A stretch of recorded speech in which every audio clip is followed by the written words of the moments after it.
Hey guys, welcome to Picksburgh. This is Anthony, and we're going to do a live working hangout.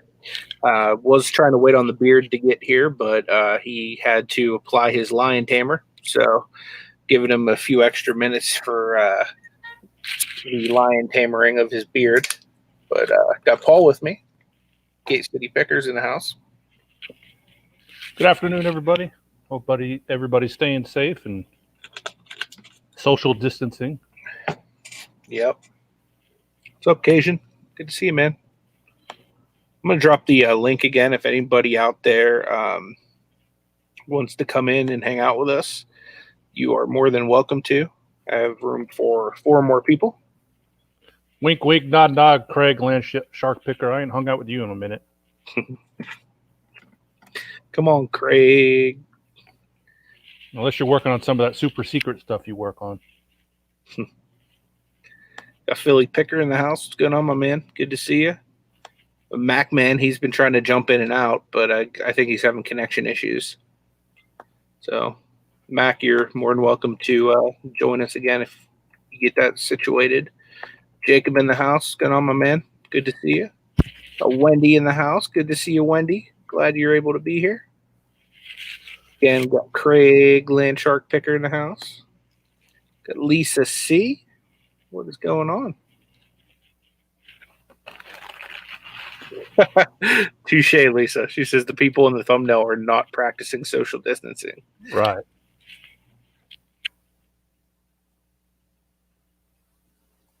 And that's why they got the corona and we don't.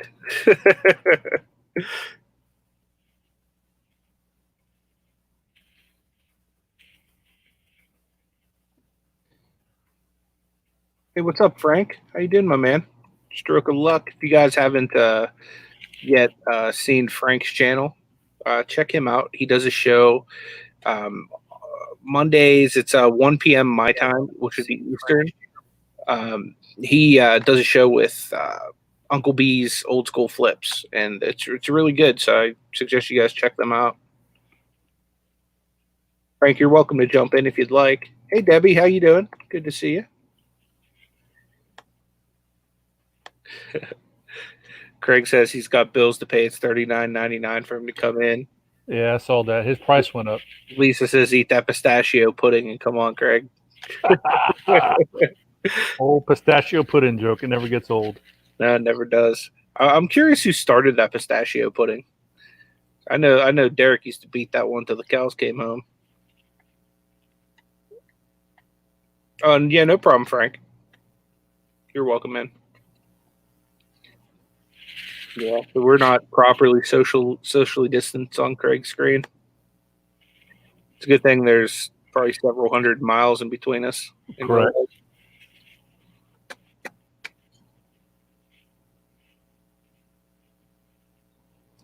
Do I have any yarn for sale? I don't. I do. Do you? Oh, yeah. I'll hook up right here for yarn. Yeah. Let me get a link to my store. Matter of fact, I think I just put a sale on for them. Let me get a link to my store.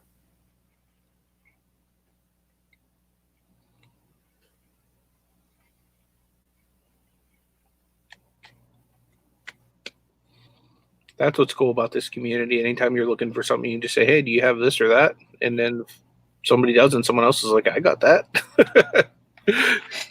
Normally I always say I don't, but I can get it.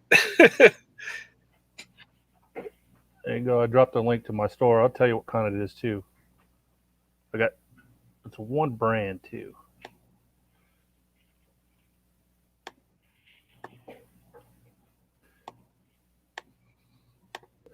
Starbell. I got a ton of Starbell, all kinds of colors. I got lots of them.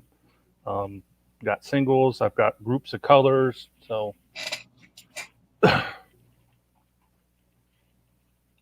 got that hookup with the Starbell guys. Yeah, I got a ton of it. Matter of fact, I'm looking at it here too. No, that is everything. She's looking for Red Heart yarn. What's that? She's looking for Red Heart yarn.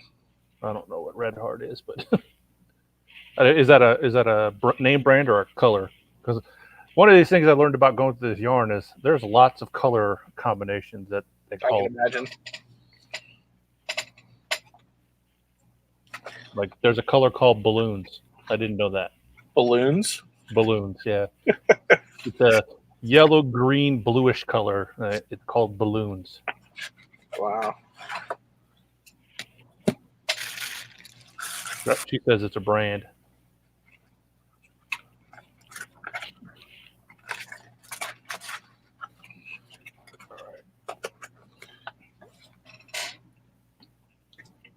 At least C has some too.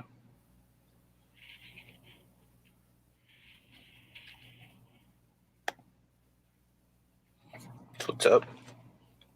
Yeah, I think I'm going to start listing some cards just because it's like the easiest thing to pull out and list right now. Right. Especially until... I actually have a whole separate store for the cards I work through. Oh, do you? Yeah. That's cool. I did not really a store, just have the personal account, and because until I get some more stuff going, and I'm only doing the 50 listings, and I just kind of rotate through those listings every 90 days or so. Gotcha. So I'll go, list four or five, every week or so, and then, deactivate 4 or 5 and kind of just keep 50 at a time. I sold a big one. Where did it go? Oh, it's over on the shipping table. I sold a Derek Jeter one for $65 over the weekend. Nice. So. What's Max? Gary's in the house. What's going on, my man? Good to see you. Yeah, I am working through. I was showing Anthony. I got a lot of 8 Harley Davidson paperweights. I'm cleaning them, trying to find comps. So, got these on an online auction. So, paid next to nothing for them. What's up, Johnny? These little emblems. So I'm working through those and doing some sell similars or relists. Yep, and I'm just sorting through some cards here that I got out of the last video I did that I'm going to get listed.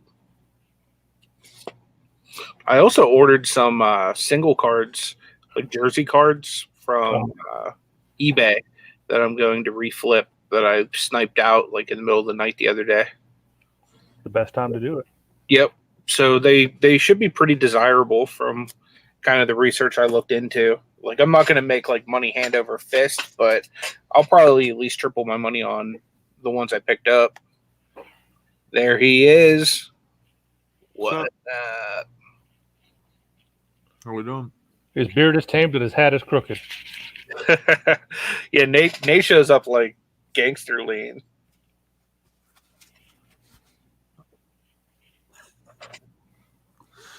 Took a little nap. You crushing an ice cream sandwich there? My 6th a day. Dude, how do you keep that tight figure with those 6 a day? That's all I eat. Ice cream. Ice cream sandwiches are bomb though. This I one. don't know if do you have what the heck are they called? Something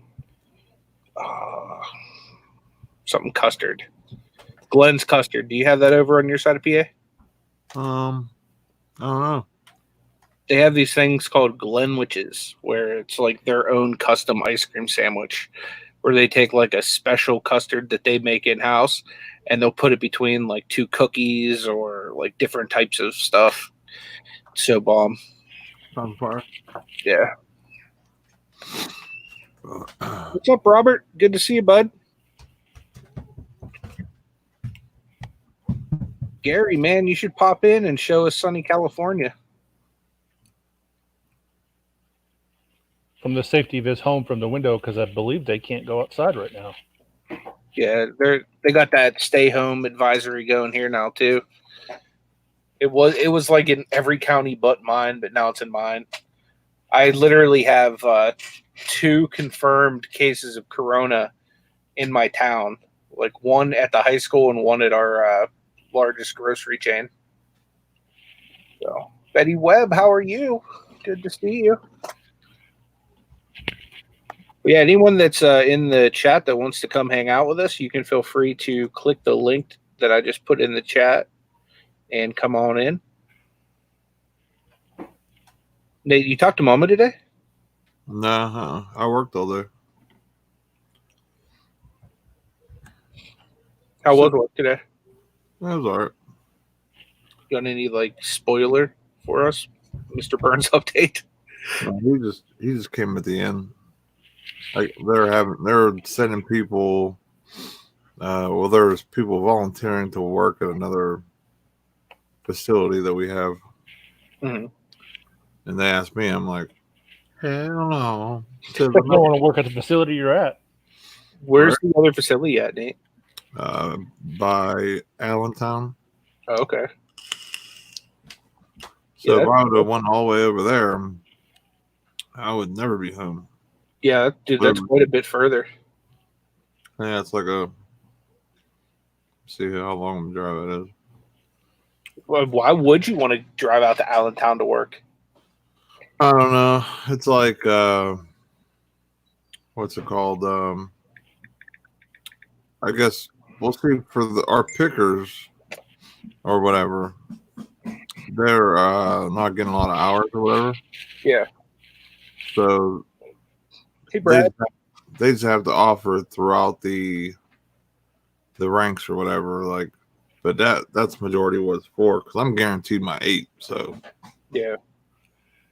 Well, that's good. That's good that they do that. well, that's why I always like my pay rate and my job position. It's I can get no matter what this. You know what I mean? Yeah. So what's up? So did they give you any extra incentive to go to the other place? It said something about like 10 to 12 hours of work. I heard. I don't think they're covering any of our traveling costs, but I think you get paid for your time. In other words, so if you're driving home for 3 hours, it's you get paid for that, but not the gas too and everything else. So yeah, I mean, for me, I'm not a picker anyway, so I don't know why they would offer a non-picker that type of job. So my body can't pick anymore. What's up, D? Uncle B's in the house. Jimmy, what's going on, man? Jimmy, if you want to, you can feel free to come on in. Drop the link again. I don't know if you're busy or not, but in the beginning, I kind of plugged the show that Jimmy does with Frank, Stroke of Luck. They do it every single day, Monday through Friday. It seems at 1 p.m. Eastern time. Definitely check it out, though, guys.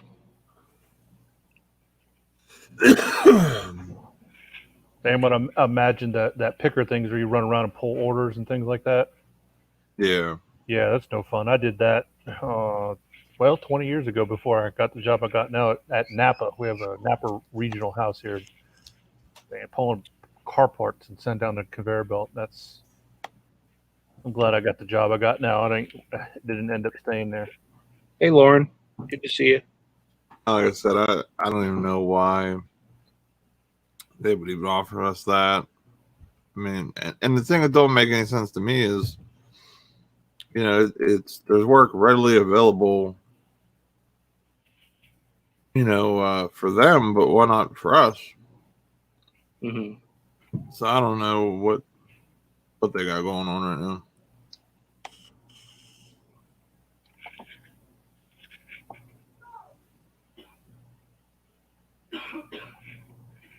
Has there been any other like COVID business with your work or anything like that, Nate? Like any other precautions happening or anything? No, not that I know. I know Ash's new job that she started at the dialysis center. They cut down to 3 days a week, but they're doing 16-hour days just so they can still service the same number of people, but they're doing it like in 3 days rather than 6 days. So they basically just doubled each day just to kind of try to help like prevent spreading.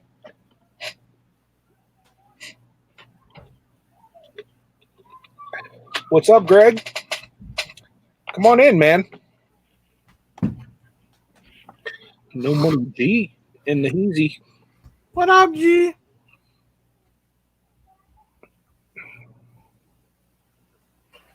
Have you been to any stores where they're limiting the amount of people who can go in them? No, not yet. I've heard that they're planning on doing some of that, but I haven't had any issues with any limiting when I've been anywhere. I went. I think it was Thursday. I went to a sporting goods store, and only 25 people in the store. Wow. And then my wife went to Dollar General today, and she said that they were told when they came in the store they had to stay 6 feet away from anybody. Wow. Yeah, I know that the post office has like a little pole set up every 6 feet, like little stations where you have to wait to be serviced.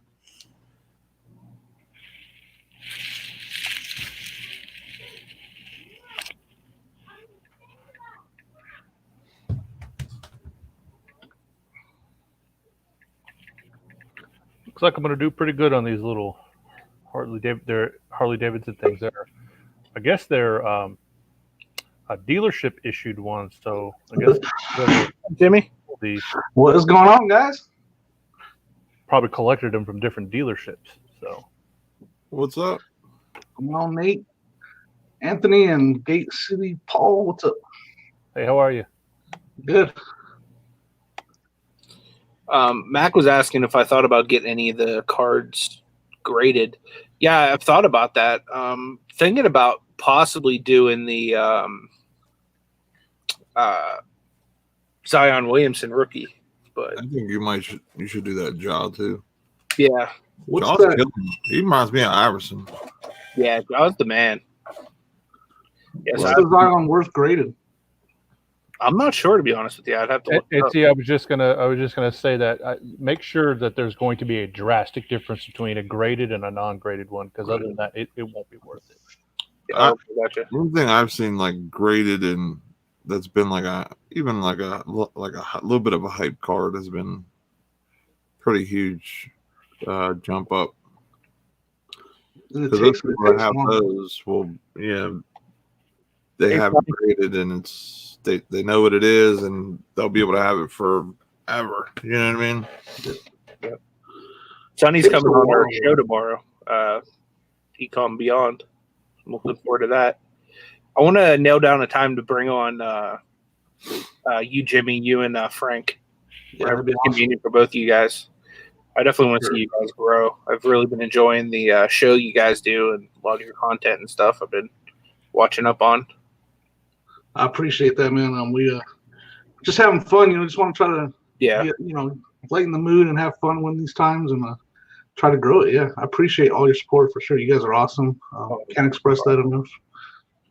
Not a problem, man. I know Frank's been dropping in and talking to you guys too, and he learned a lot of good stuff from you guys too. We've been talking about it, off air, like how much you guys, and on air, you guys already learned a lot from you guys in the short time we've been watching and stuff. So I appreciate it. But the way I see it, I know Nate sees it this way. You can always learn something from everyone. So regardless of how long you've been doing it, everybody has value and everything. And just to show you put together right now with Frank, I mean the topics you were talking about going over and showing, I think are going to be very valuable. Cool. Yeah. We don't know everything. Obviously, we've been doing this reselling for about a year and just started YouTube. We have some knowledge, and there's been people that have come in and taught us stuff just in the chat. Like I was like, I didn't even know that. So yeah. Just in general, the community is awesome. And just real quick in this, there's a lot of people on YouTube that are reselling that are trying to sell everything that they know. And to see you guys, it's a breath of fresh air to see you guys, willing to help everybody as much, with everything and very transparent. It's awesome. I appreciate that, man. Yeah. I mean, we would definitely love to come on. So just let us know. I know Frank's game for it. Frank already, Yeah, I mean, we can pretty much do it anytime. Okay. You have to let us know what works for you. We're flexible. Like neither me or Nate care if it's on my channel or his. Okay. So whatever whatever works for you guys is fine with us. All right. I'll be talking to him later today. We're gonna do a test run because as you mentioned, we're gonna have our first guest on Monday. So we're gonna do a 3-person test run, just make sure there's no kinks or anything, and Yeah. just practice. So we're gonna be doing that later today. Not on air, just behind the scenes. So Yeah. we'll talk about that when we're on there. Cool. Sounds good. So we got another visitor. Hey, Georgina. Meant to say hello to you. Georgina.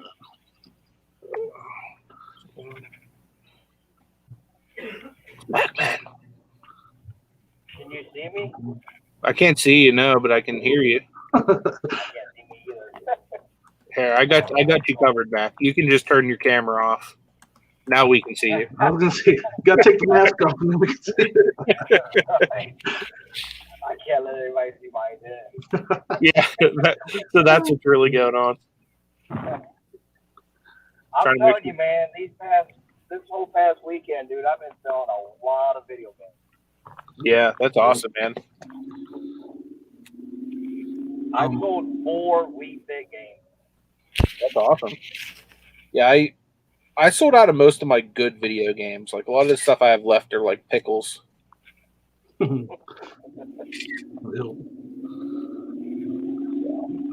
you guys put any ads up yet? Oh, man, what was that? You guys put any ads up on Facebook since Goodwill's not accepting any donations? No, I haven't yet. How does You got Beard Man it now. shakes the beard perfectly and everything when Nate does that. Nate just disappeared. Look at that. Oh, look! You got the battering going. His beard. I gotta make you big, Nate. Oh, look! He broke his screen. You know what goes on? You're There's a back. reason why you don't keep my I gotta go. Your identity just came out there.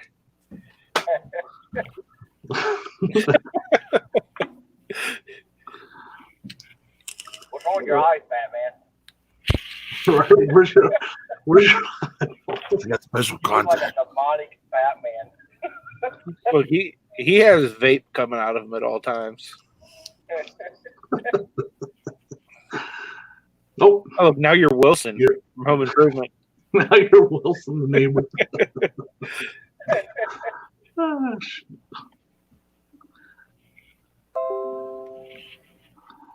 The true identity of Batman.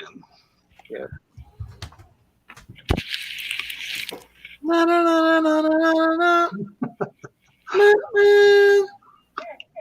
Oh shoot, that's one.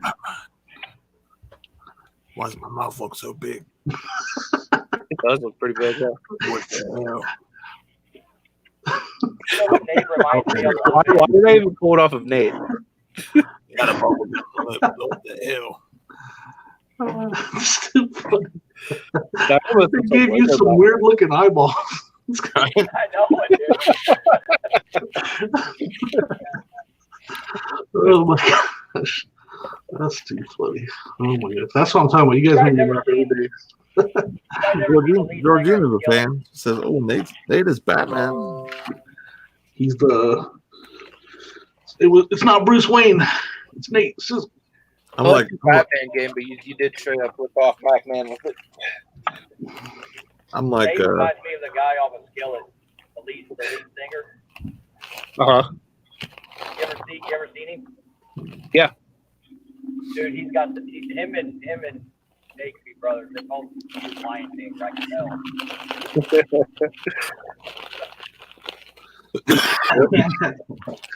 This live working hangout, guys, is brought to you by Lion Tamer. you know what? look, while I'm on lockdown, I'm working on mine. Yeah. It's very sad. It's very sad, weird. What is it, no shave lockdown? Right? I hate when these random people like try to friend request you on Facebook, and then you go look at the first picture, and it's always like my nude movies at this time. Yeah. Yeah. Go away. You know what's funny, dude? Every time someone like that tries to friend Ashley's account, because I'm on her account. That's how I send links and stuff. Right. Every time someone tries to do that, I always will check to see if they're like a real person or not, if they're like a porno person. And then every single time it always says mutual friends.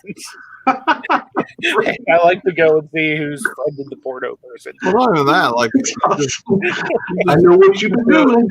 like you go in their pictures, Uh-huh. and you go to the second or third picture, like not even that deep, and there'll be some like dude from overseas, like a boy or a young kid, or like just trying to like bamboo some stuff.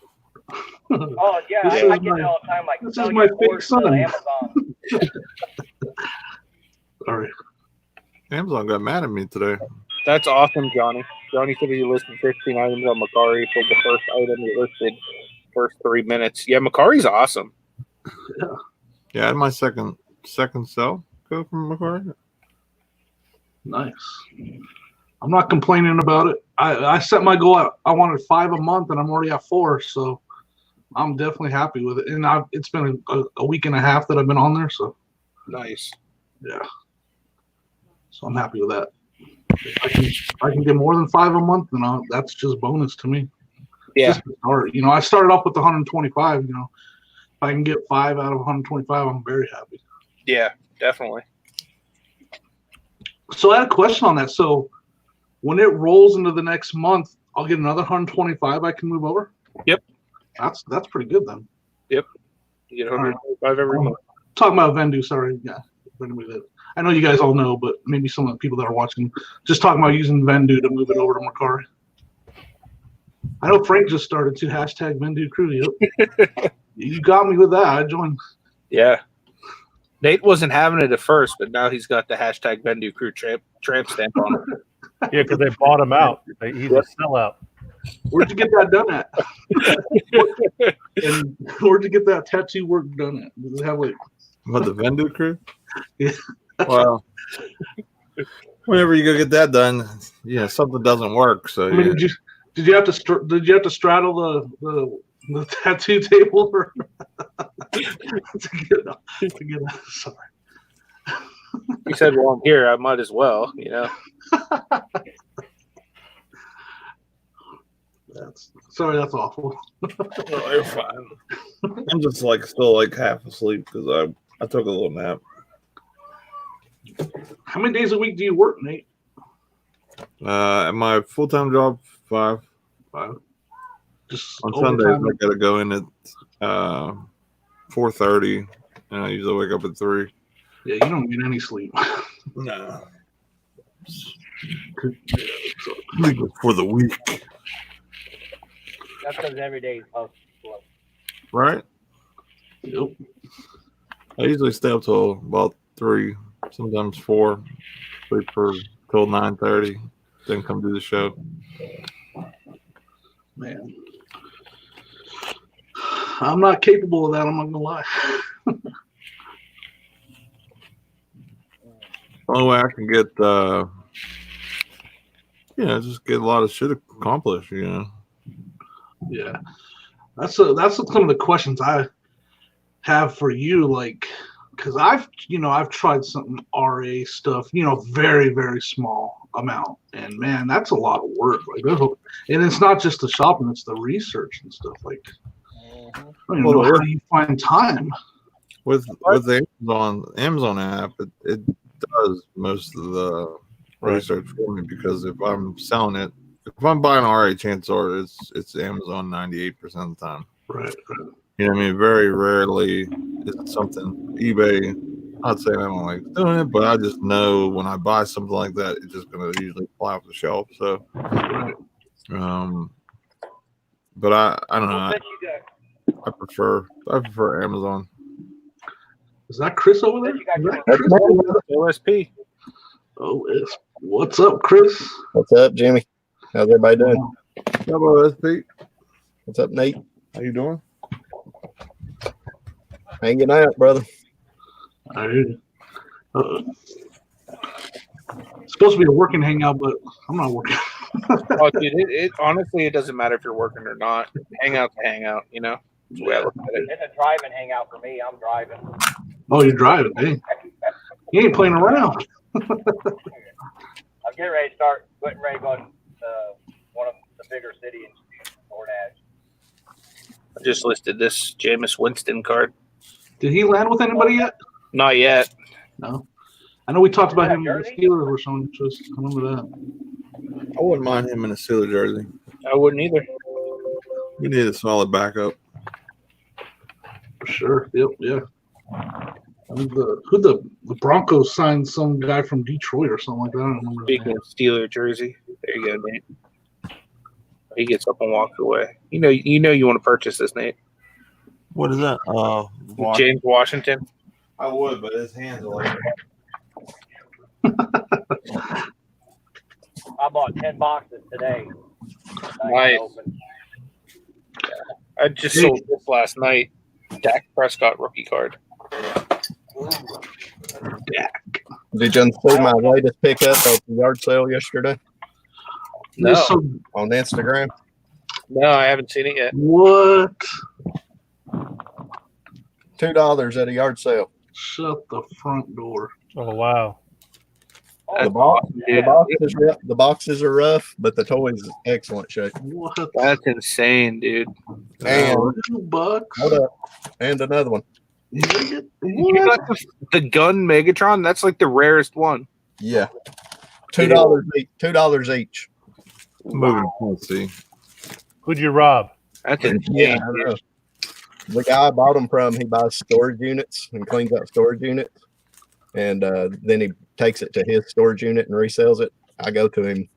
He usually has one a month, and he values stuff pretty good sometimes, but for whatever reason, toys he does not value. Man, I'll show you something else. that's awesome. Fine right there. Yeah, that's a honey hole. Question is, are you keeping it or selling it? If you ask me. Oh, I'm selling them. I got this from him a few weeks ago for $1. Anybody remember those? The Boggins? Oh yeah. I've got it listed for like $140, and I paid $1 for it. That's awesome. I mean, they're not in the best shape in the world, but Yeah. you know, for $1, Right. Yeah. I think I can easily sell it for $100. And I think the Transformers will sell for $100 each easily. Oh yeah, definitely. Those were good finds for sure. Yeah, Yeah, those are like, I was fired up when I found them. I couldn't believe it. they're basically grails. Like you don't find that every day. I'll never find that again. Yeah. I know.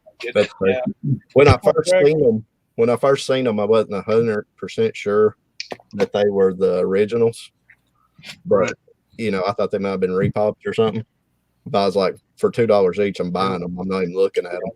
What And was the- I got them home and scanned the barcode, and all the 1984 editions come up. So I was like, no, this is the originals.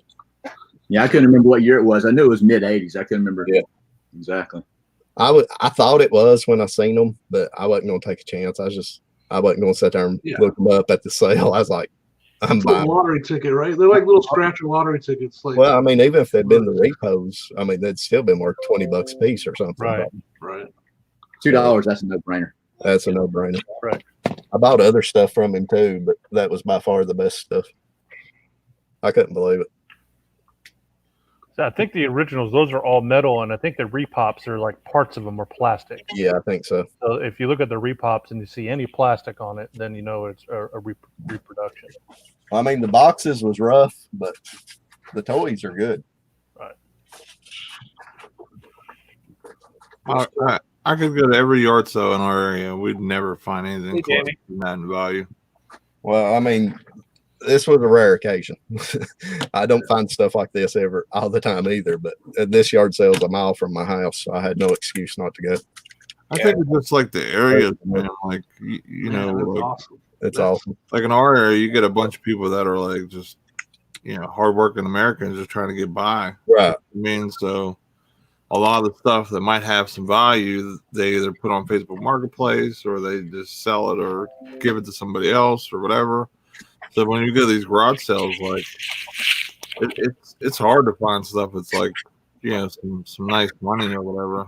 Well, I've talked to this guy before, and I mean, he's told me before he used to sell on eBay, and he puts certain items on Facebook Marketplace for, you know, roughly eBay items. I've found stuff that he's tried to sell for eBay prices on Facebook, but for whatever reason, he just does not know the toy market. And every time I go, I find some decent toys there. There you go. What's he trying to find, like jewelry and gold and stuff and sell it rather than toys and stuff? I mean, I'd rather, but no, I don't know. What is he picking? What is he picking to sell on eBay and letting you buy? Well, he don't know. He don't sell. I think he got kicked off eBay. He's never really told me the complete story. He just said he got frustrated with eBay and just quit selling on it. But the way he said it makes me think he got kicked off. But I mean, I've seen him put like books and stuff on Facebook before for like eBay prices. And I sell a lot of books, so I always look at them. Right. And I've seen them, and he'll, you know, so he knows the market of some stuff, but he does not know the market of toys apparently. Wow. So, which is okay with me because I love that stuff. Yeah. What he does clean outs, you said? Yeah. Storage options or storage units. Yep. And he brings it back to his storage unit and yard sales it out. For most everything he has there is $1 or $2. That's so great. I would crap my pants if I saw that Megatron. Like just wild. I would see that probably somebody would want like $50 for it, and then somebody say $2 would probably drop it. Yeah. Yeah. I mean, because I would have been shocked if somebody said $2 around here for that. Well, what was crazy too was I didn't get there until I think it was like 10 o'clock, and he started at 8 o'clock. Wow. So the fact that they were still sitting there is a miracle too. Yeah. Which granted, there's not a lot of people getting out and going right now. I get it, and I probably wouldn't have went either, but it was a mile from my house and I'd been there several times. Yeah. And he posted on his ad new inventory because the last couple of times I've went, he's had the same old stuff. So I was like, well, he's got new stuff. I've got to go. Right. I couldn't believe it. Yeah, I mean, I couldn't believe when you held it up and you said on the screen. So I mean, I can imagine your reaction in person. Yeah. Well, he's got 3 units that he rents out to put all his stuff in to sell. And I'd went to one and found a couple of little. I think I found a couple of video games for $1 a piece, and they're like $10 video games. But this was the second unit I went to, and I was like, oh my God, I wish I'd started here. Because he just had a tub of toys, and them two were sitting on top, and I was like, "Oh my God!" So, Sonny had asked a question a little while back. He was asking, "How do you find the prices for the newer cards?" What I do is I just look them up on eBay, and I go to the solds. Yeah. There's a website that Rev gave me the other day, cardboardconnections.com, which is another good way to do it. I don't have anything super rare that I'm listing right now, so I'm just going off of eBay comps right now for the stuff I'm listing currently. I had a question on if you were talking about getting that Zion graded. Will the time it takes to grade that, will the value go down at all, or is he still going to be that card remain hot for a while? Because I know with the newer cards, the value can, after like weeks after they're released, they drop. They can drop. Yeah. I'm just wondering if that affects graded as well. In my opinion, and I'm not like a guru when it comes to sports cards, I think there's some players like Zion that are going to continue to rise, like him and Ja Morant. Yeah. I can see other players, especially like RJ Barrett, starting to drop a little bit. And that's only because, RJ's having kind of a lackluster rookie year where he was expected before the beginning of last year to be the first overall pick. You know what I mean? So he's just kind of drastically dropped a little bit. A lot of that probably has to do with New York, bad, organizational management and everything like that. But I definitely see Zion and Ja continuing the rise. Okay. Well, for example, remember Ryan Leaf that was drafted above, wasn't he drafted above Peyton Manning? And he was one pick. He was the big bust for the Chargers. Yeah, his cards were pretty pricey when they first came out. Yeah, and then he busted, and they. It's a volatile market. Yeah, yeah, it really is. Yeah, it depends on how what kind of career he has. I mean, if he blows the knee out, even with his card's obviously going to tank, but I wonder what, he's a good player. If he don't get hurt, he's going to be good. What has what's going on in the world affected? Has what's going on in the world affected turn times on grading at all? Like, has it made it? Yeah, I'm pretty sure that they're not even like open right now, PSA or whatever. So you can't even send. I mean, you can send them, but you're just going to wait, right? I think so. Huh? That's interesting. Yeah, but Anthony, for your purposes, if you're just going to sell it, I wouldn't grade it. I would sell it as is and let a collector grade it. Yeah, that's the way that I would handle that. What is it? It's what, $7, $8, $9 a card if you're doing it individually, right? Depending on where you send it in now, it could be based on the value of the card. So if they value it real high, really? I haven't looked at it in a long time. Yeah, they take a percentage.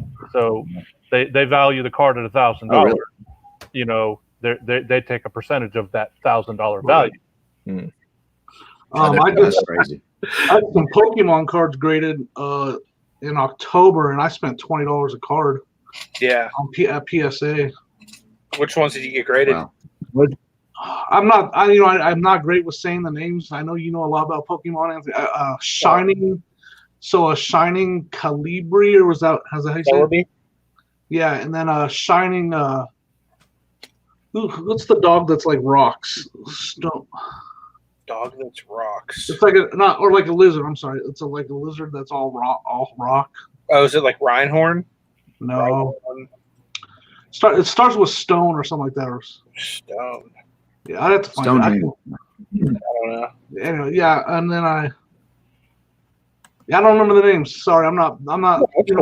I just kind of, like Chris did. I just kind of found these Pokemon cards at yard sale, bought a bunch of them, and made a bunch of money off of them. That's for sure. But yeah, I did the research and found out that 4 of them were worth sending to be graded, so I got them graded. I got 1 gem mint out of the bunch that made me a bunch of money. Nice. That's where the money is in like the PSA 10s. Yep. That gem mint made me. I think I sold it for over $200 that one card. And I'd be curious to see what percentage of cards are graded.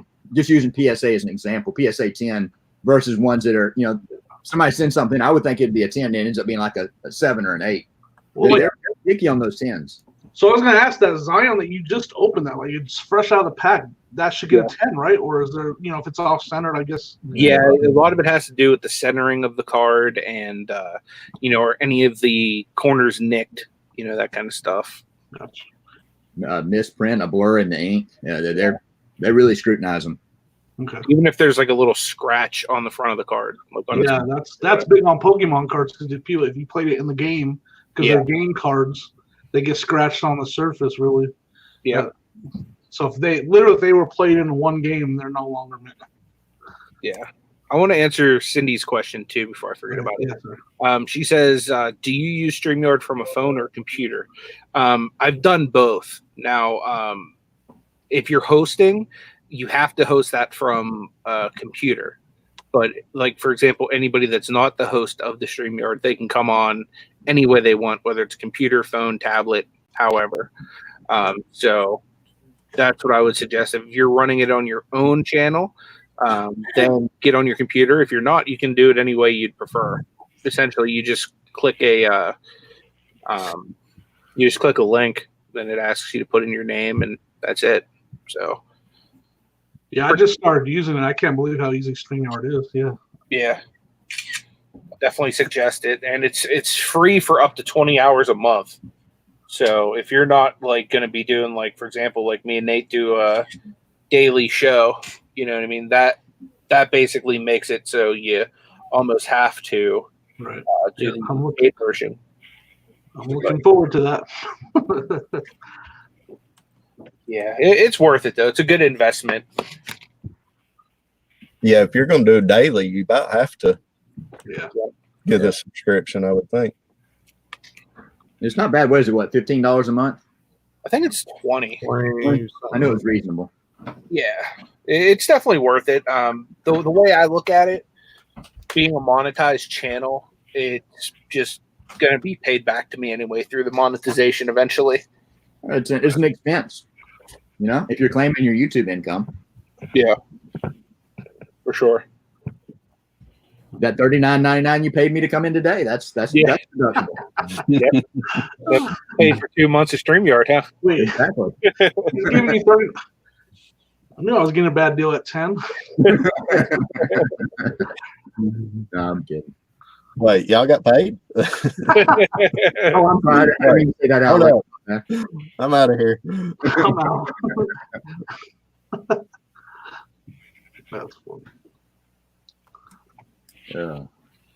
We all know there's no money left after Nate takes his cut. Hey, he's got weird maintenance. Yeah, right. You're getting that lion tamer money. Yeah. That lion tamer They money. didn't even email me back. I don't know what they're messing with. Because they're coming to me for it, Nate. That would be funny if they. I'm your manager. Yeah. That'd be funny if they Well, reached out. technically, I'm To the Beard's manager. I just let Nate come along for the ride.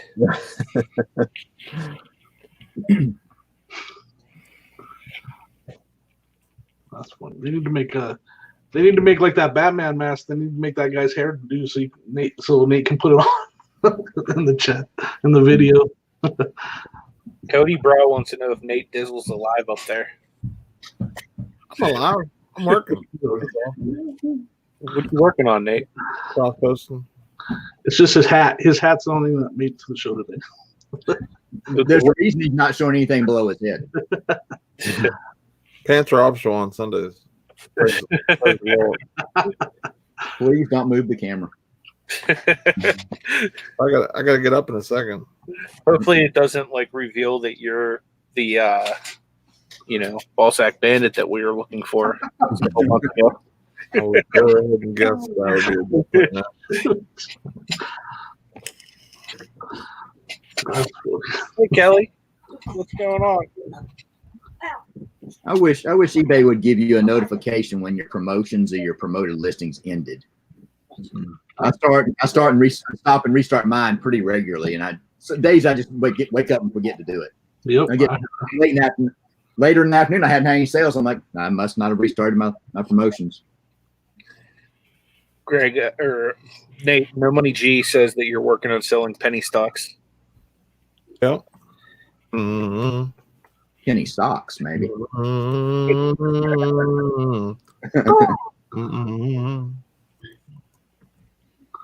If you guys haven't watched Wolf of Wall Street, you need to watch it. We watched it. Me, Mama, and G watched it the other day. I came in at the very end when like Leo DiCaprio is going to town on Margot Robbie, and I'm like, what the heck did I just walk into? Like, good Lord. I don't know how that became a topic. We were talking about something and put it on a clip. It was him doing the song, like when he was at the restaurant. And next thing it's like, put it on. I'm like, okay. And then I sat here and watched it for 3 hours. Have you watched that show about the tiger guy yet? What is that? I keep seeing that on I heard a lot of people talking about it. I started watching it last night. Me and my wife, we watched the first episode. I think it's like 6 or 7 episodes. What is it? He's he runs like a tiger sanctuary, and there's another. Sorry, guys. Oops. There's another woman that runs one too, and they do things different, and they're into it or something, and it's pretty interesting though. But one of the episodes, one of the people get attacked. One of the people that's helping him gets attacked by a tiger, so that's the main reason I want to watch it. Yeah. I just want to see the dude get attacked by a tiger, but it's pretty interesting. I've just watched the one episode, but it's good so far. Rev says watching a train wreck. Yeah, I watched the first 3 episodes. Yeah, they're just it's weird. It's crazy that they're breeding these tigers just to make money off them, and then when they get big, like then what? Yeah, because they make the money off of them when they're young. Little, right? They make a ton of money off of a tiger. Oh, that one guy in that, not the main guy, but the other one, man, he lived in a huge house. He was making big money off of it. And I was like, he's got like 4 wives too, huh? Like I think so. Yeah, it's kind of different. It's definitely different. He said he's got 4 wives, and they all they all came to his ranch or whatever when they were like 16, 17 years old. I'm like, yeah, I think he's the R. Kelly of a tiger trading. Tiger breeding. Yeah, it's definitely an interest. Yeah, it's a Have you different seen- show. That's all I can say. Have you seen the tiger attack the guy yet? No, but I saw the I bet it's the aftermath of that girl that lost her arm. They showed Yeah. that. I've not seen that yet. I just want to see him get attacked. Yes. Yeah, I don't know. It's hard. I don't know. I guess I'm a little squeamish. It's hard for me to watch because I'm just like, oh, who's going to get attacked? Someone's going to get attacked. Yeah, it's like watching Jaws in real life. Yeah, right. Ray, I've seen it. I'll probably finish watching that in the next couple days. Yeah. Well, Kind of like you said, like you almost. It's a. It's I was a. watching YouTube last night and on the computer, and my wife was watching that on Roku, and for whatever reason, I got interested in that, so I turned YouTube off, and I was like, "When's the tiger attack this guy?" 'Cause that's what I want to see. Yep. Yeah, I agree. I mean, I'm kind of tuning in. I'm like, oh, it's gonna happen soon. So I haven't seen it yet, so I'm waiting for it. I figure it's the last episode. Make you watch the whole series. That's funny. But it's like Netflix's biggest show right now, so it's like everybody's watching it. Yeah, it's all over Facebook memes. They're already starting to pop up. Yeah. Yeah, Yeah, I'll have to check that out. I haven't even.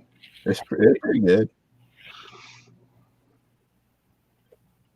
And then the one lady, her husband's been missing for like 20 years or something like that, and everybody thinks that he was dinner. Yeah, He was a millionaire, and he just came up missing. He's been missing for 20 years or something like that. Wow. So they all just kind of guessed that she fed him to the tigers. I mean, it's, they can't, they haven't proved or anything, but that's everybody's speculation. Pretty crazy show. It's crazy. It's like a train wreck, like Chris said. I mean, but you kind of just get sucked in and watch it. Yeah, you can quit watching it. Jennifer, thank you so much for dropping the links. I really appreciate that. That's what I was putting. Don't drop a link to my channel. There's nothing to watch worth watching. Patreon only, $39.95.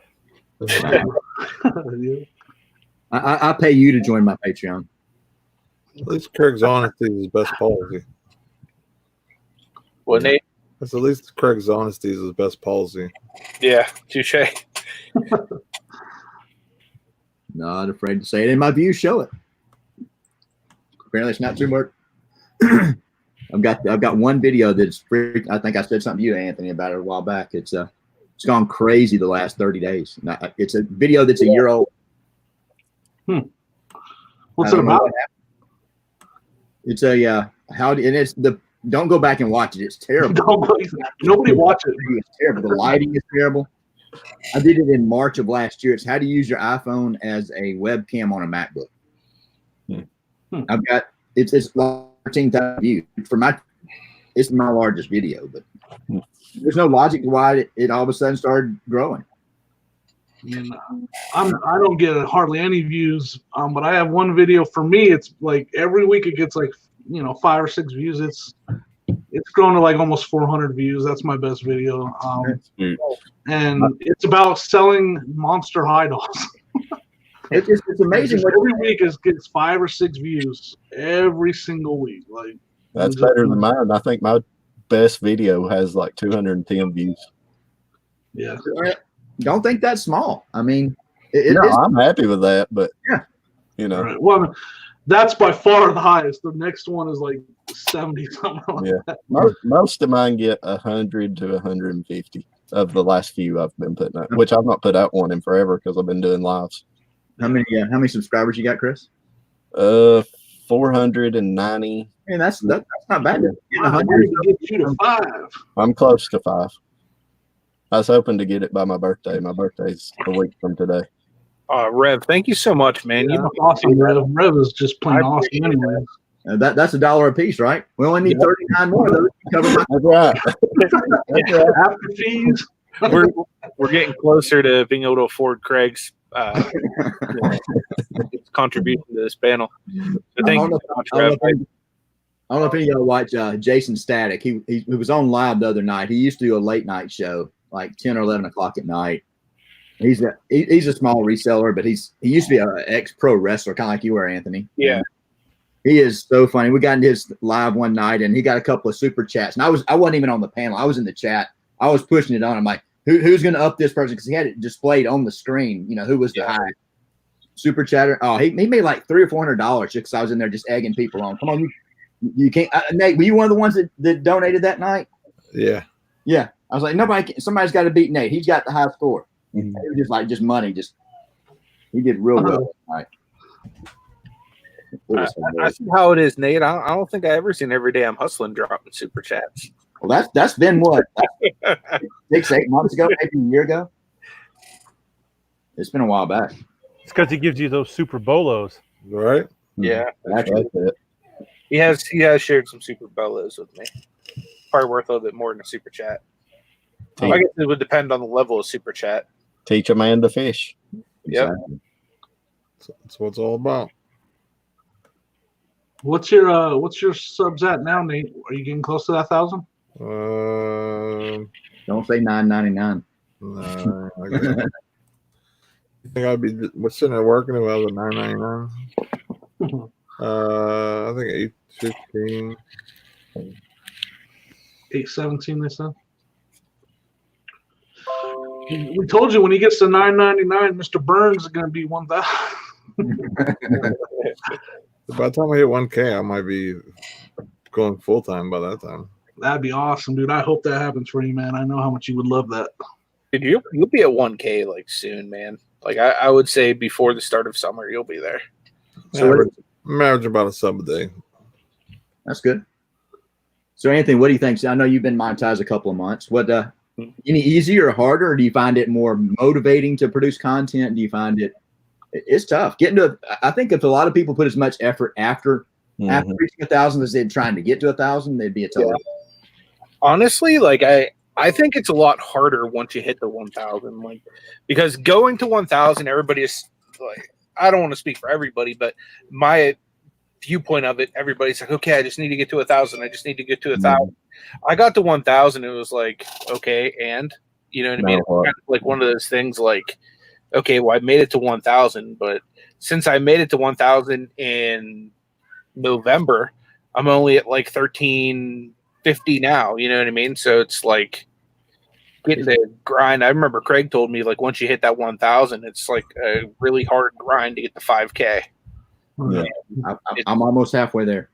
Yeah, it's But been a grind, that's for sure. I think a lot of people, and I'm not. It's tough. Everybody wants to be monetized. You work really hard to get there, and it's like, oh gosh, I need a break. I'm tired. Right now, what? Yeah. See, I'm doing things the opposite way. Like I haven't done any pre-recorded content just for that aspect.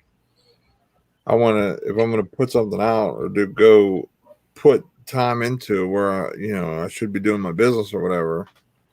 Then if I'm monetized, at least I'm going to have something come back from it. Even if it's not even that much, it's just Right. it's something. You know what I mean? Where it's if I did a video now and wasted 3 or 4 hours, like it may help me get a few more subs or whatever. But the money side of things isn't going to come. Oh, It could come after I hit 1K. It just happened to be a video I have, but it's tough. It's tough unless you're getting 20, 30,000 views on every video you put out. Yeah. Your AdSense is tough. Yeah. It ain't like you go from not making nothing to you get 1,000 subs and all of a sudden you're making good money. I've looked at people's numbers before and it's very little. See, what's crazy is like once you hit 1K or whatever, Google's been making money the whole time. Yeah. You've been under 1K not making anything. Yeah. Like for example, like I'm over my watch time. So I have my watch time, I just need the subs. So they're out of the 4.6 or whatever hours of thing I have, they pocket all that money. They should go back and like give you like a little chunk of something, like, well, here's $50 or whatever to go towards your first $100 deposit. For if it's $10 for every 100 hours or 1,000 hours or whatever, just to give you a little something or whatever. But they're not. But I don't understand how they would be making money before you get there, because you're not showing any ads. I'm not trying to argue. I'm just curious what your thought process is. There's no ad. There's no revenue, I don't think, that would be generated by your video until it's monetized, and the people that are paying for advertising on your video are. Unless I misunderstand something. Wouldn't YouTube put on my pre-recorded stuff, put commercials on it? Nope. I'm wrong then. I thought that did. I'm not trying to argue. I'm just, Yeah, no, you're right then. I was wrong. I didn't. I've had premium for forever, so oh yeah, I don't see commercials anyway. So, and even when you're monetized, say if Nate views every one of my videos in their entirety, and you should be, with premium, you actually get a very small kickback for every premium. It's a much smaller percentage. But, yeah, and I think it's actually shown in your analytics. Yeah, you see the premium people. You see the premium views as a whole different bucket that they go in or whatever. Yeah, Rev said that the first 100 is hard. The first 600 seems much harder. Yeah, I've noticed like the bigger you grow, the harder it is, just because more people that would be prone to sub to you already sub to you. So then you really need to like get out beyond specific.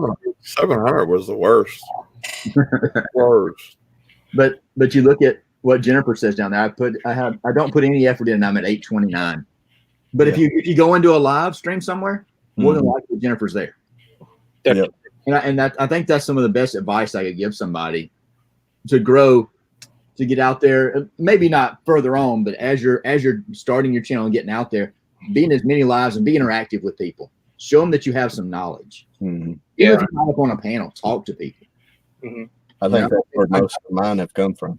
Just being in chats.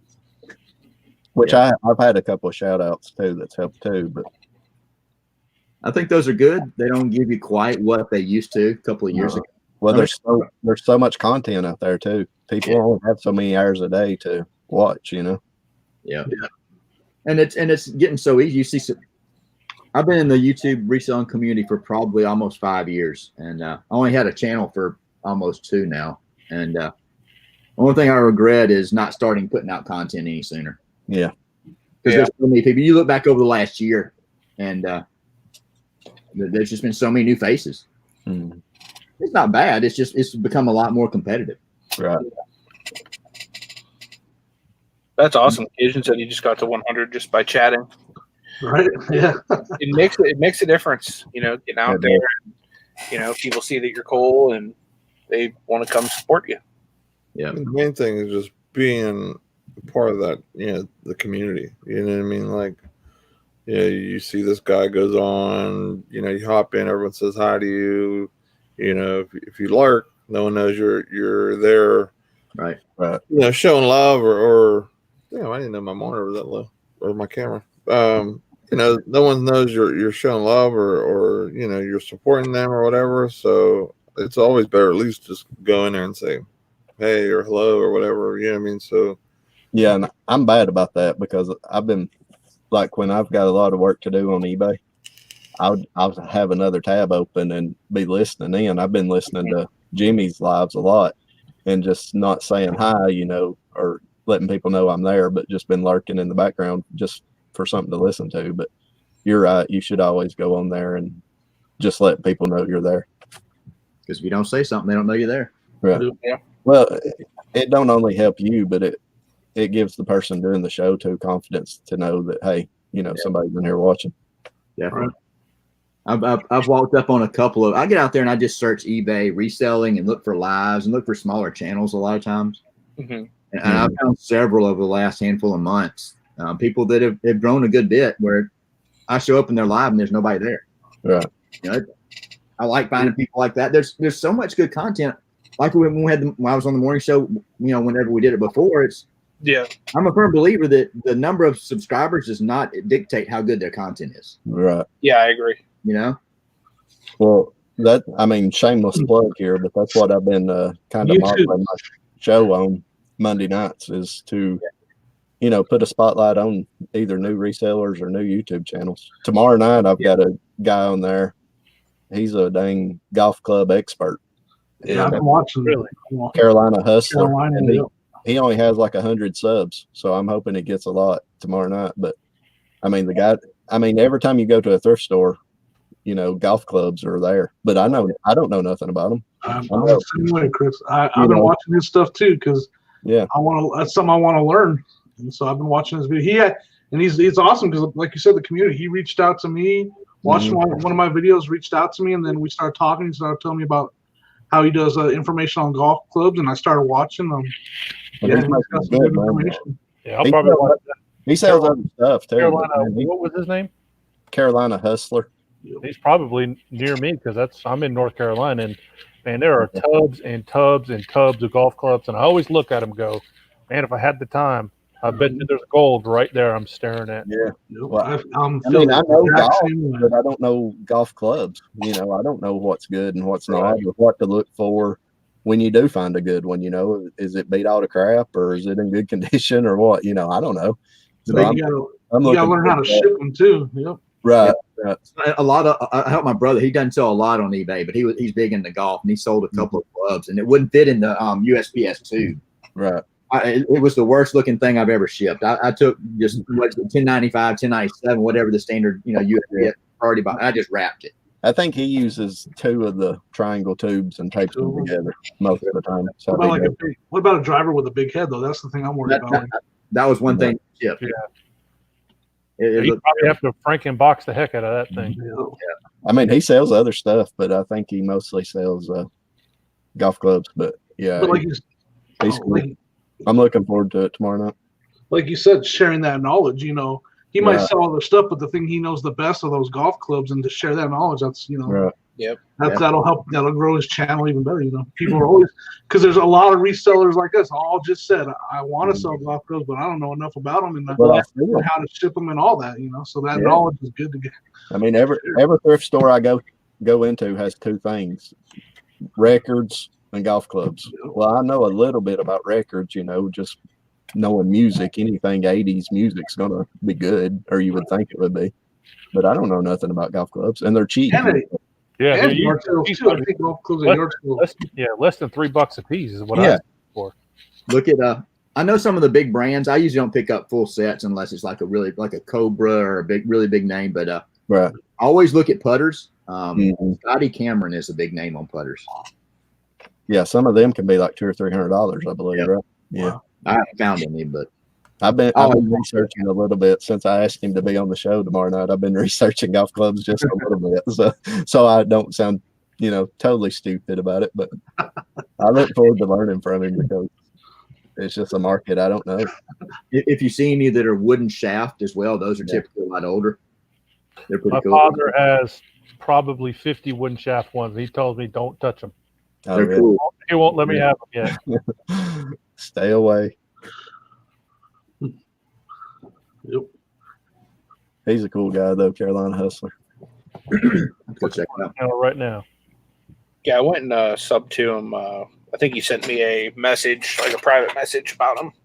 Mm-hmm. I got 3 coming up. One's got 41 stubs, 326. Do you know which one it is? See if I can find the link. Is that got a cardinal in his? Yeah, hold on. I'll drop a link. That's awesome, Glenn. He said he sold a practice swing club for $50. He paid $1 for it. Glenn, was that one of those like Medicus or whatever they're called? There's one that's got the break in it. I think I found it. It's got the little hinge or whatever down towards the end, so you can. Yeah, I found it. He's got a bunch of videos with golf clubs. Yeah, I found it. Yeah. I'll drop the link anyways if anybody wants to sub to him. And I'll have him on tomorrow night on my channel at 9 Eastern. It's free to sub to his channel, isn't it? I think so. for now, the first 1,000 are free. Yeah, I think the only one I know that charges you to sub to their channel is Greg. Yeah, I may have to reduce that. My growth with subs is kind of slowing down. I may have to reduce my fee. How many you got now? 24, 30, 24, 20, something like that. That's good. How long did it take you to get 1,000 when you actually started making videos? I had a lot of help. Was doing those morning hangouts with Lonnie and Justin. Yeah. When we I first started. remember that. That helped a lot. Yeah, I was there. I have to look back. I really don't know. I jumped up to 5, 6, 7, like we were talking earlier, 5, 6, 700 pretty quickly. Mm-hmm. The last 150, 200 of my 1,000 were pretty tough. Mm-hmm. I was pretty lucky because I helped back when we were doing those kind of hangouts in the morning. We were doing 6, 7, 8 hours, and I did a couple of those on my channel and had big crowds, and that helped out a lot with my. Well, I had my watch hours before I had my subs. Right. That's what I'm struggling with. I've just got like 800 watch hours. Doing these working hangouts. I mean, we're getting popular as long as you're sitting there working. You know, it's. Right. I've been getting quite a few off of my lives on Monday nights. That's good. Back-to-back eBay and a Mercari sell at the same time. Ooh. Hopefully, it wasn't the same item. Yeah, that's what I was gonna say. One's a deck of cards. It's it's like a branded deck of cards for like a company. Thank you. Where'd it go? Oh, it's a Toyota. I think they were handed out when you bought a Toyota deck of cards. Still in the package, and then one was a Lego on Mercari. Nice. I sold a lot of McDonald's like Nintendo themed toys today at Mercari. Seems like everybody talks about Mercari. Seems like a lot of toys do really well over there. Yep, that's what I like about Mercari is because whenever I'm outsourcing, like Nate will tell you, like I go directly to the toys, like the stuff that no one even like pays attention to. Like I'll go and I'll just clean up there. Yep. I sold some vacuum bags. Exciting, right? There you go. Ooh, I got $50 for some old vacuum bags. Though. Those aren't bad, especially if you can find the ones. What is it? Not C class. They've got a number, a letter to them. I can't remember. I sold a lot of those a handful of years ago, but they a lot of those things you can't find on the market anymore. You got to buy them secondhand. Yeah. I sold I just parted out a Kirby. It was actually given to me by a neighbor.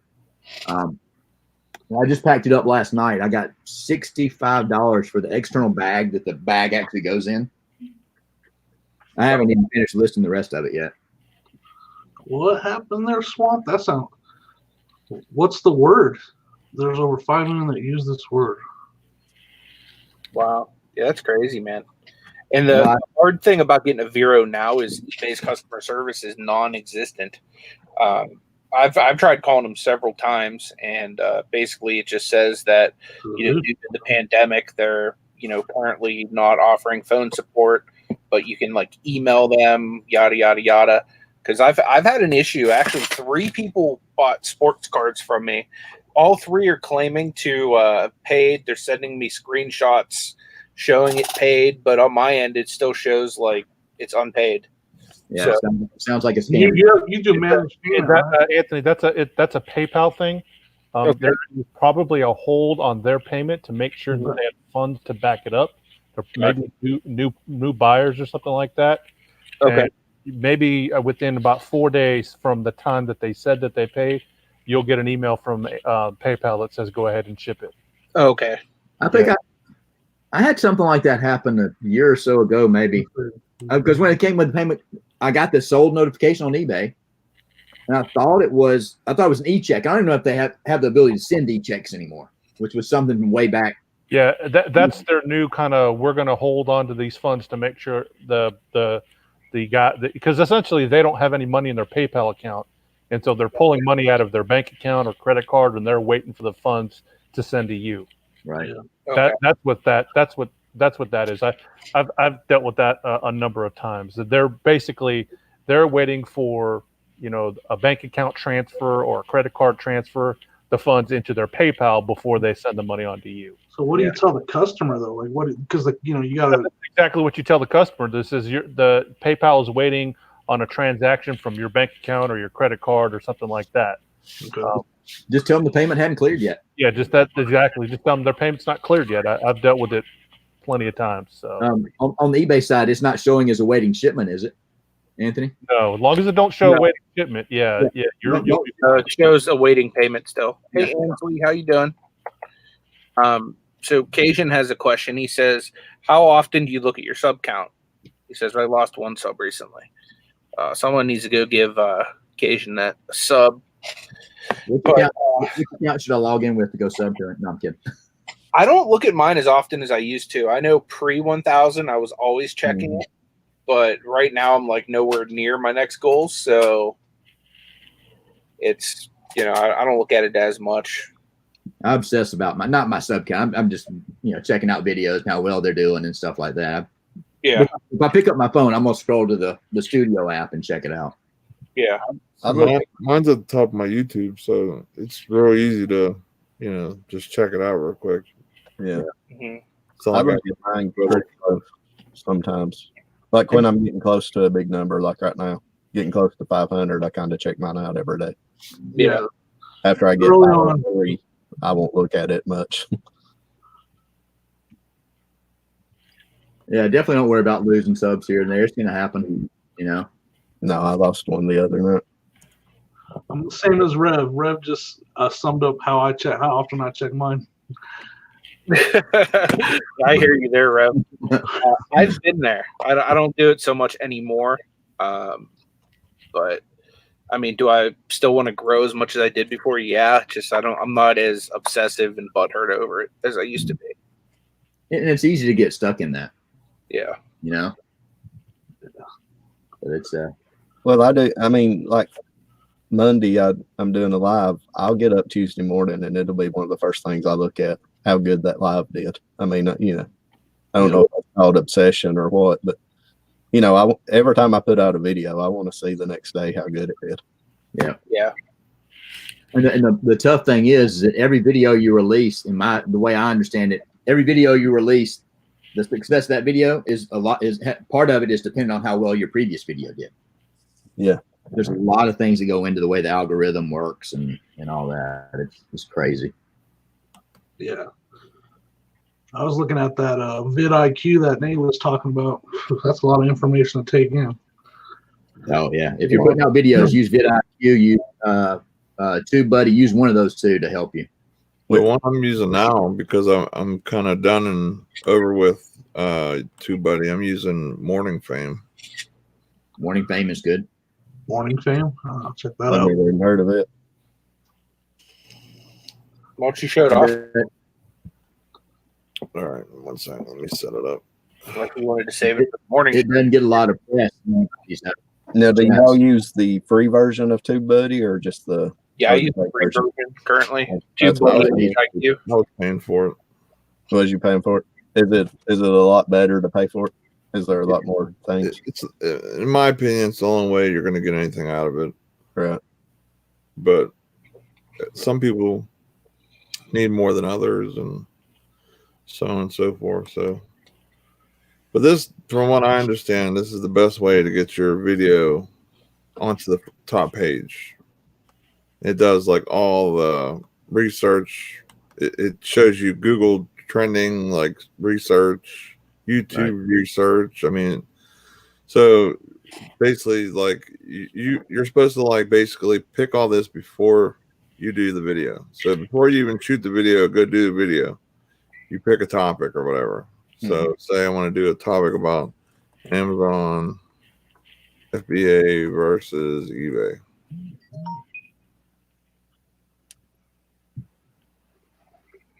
So this will bring up like all the keywords that, now the common ones are great for the bigger channels. For smaller channels, it's better to go with the uncommon because you get more of a what they call it, like you get more of a shot to hit the front page on some of these other ones. So like here's one, like, so like you just go through these and you pick which one is like the best. Your idea thing that you want to have is you want to have, I'll show you step 3. You want to have something that has a decent number here and then relevance, and then like E's or D's here. Which these here is hard for me because I'm under 1K. I don't get a lot of views compared to other people or whatever. So like it'd be better for me to pick a different one. So I'll go over here to like, and then I'll check this one up.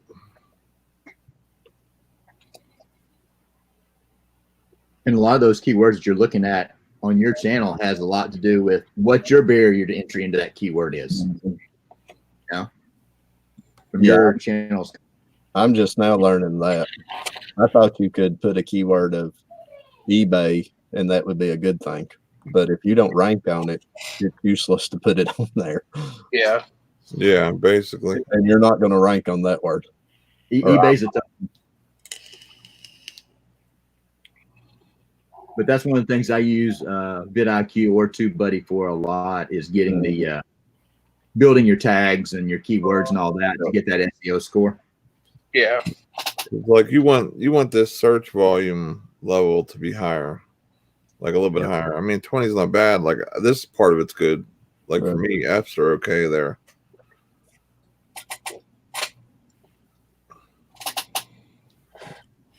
Because having a good keyword that nobody's searching for doesn't do you any good. Right. If it's only getting like 18.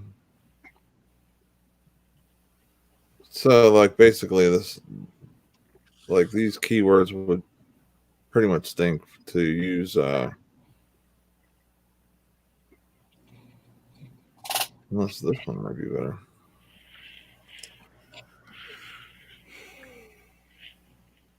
Yeah, this one's not too bad. Okay, so I choose this one, right?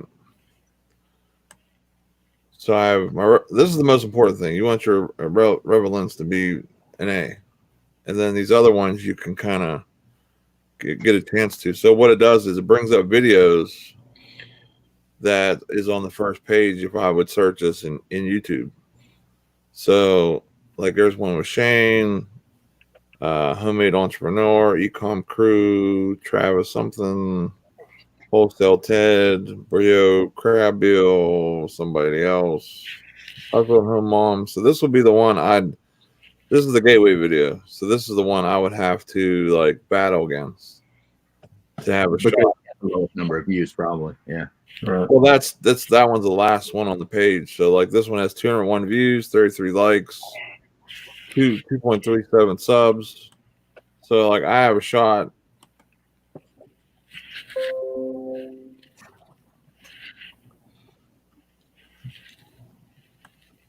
And then like they'll tell you tips, like it says like try adding words at the end of your video. So you add it over here, like like, and then whatever you end here, you can add more tags down here. And then after I get all this set up or whatever, like for your description, like they say, like the first thing you want to put in is basically like your title. Yep. So my score got up to an A now. And then I would add something in here, then I just add it here, and then I can go a little bit more in depth with it. And then boom. And then I would have to look for more tags like what is better or which is better, eBay or Amazon. That one's all you search 1% of the time. So basically it would kind of tell you like what's what, you know what I mean? And then these ones with 0%, you would just click them off. But the goal is to kind of get enough like 2 and 3% or another high one to kind of set this to 100. So then that will give you your best shot at beating that gateway video because of the search words. And then this shows you like the thumbnails you're going against. So like you know what I mean, like different so what is everyone's kind of doing the same thing with the hands? So I would do something different to stand out. If everyone did like the same color, which you see a lot of the time, or like you do different things. So, you want something that will stand out better than that. So if I would put it in a file there, I can look at it and see. But the thing that's cool is I can save all this, and then I just copy the clipboard, and then pop in all that stuff. So it's not like I have to like retype all this stuff in later on. Okay. Yeah. This really gives you like a lot of data, because like I'm able to go back and look at different ones, and then there's further analysis. This one's for YouTube trends. So if I want to add something with this or compare it to like whatever something better is with this, then I can do that. You know what I mean? Like if I thought, like, say Amazon is better than eBay. If I wanted to see,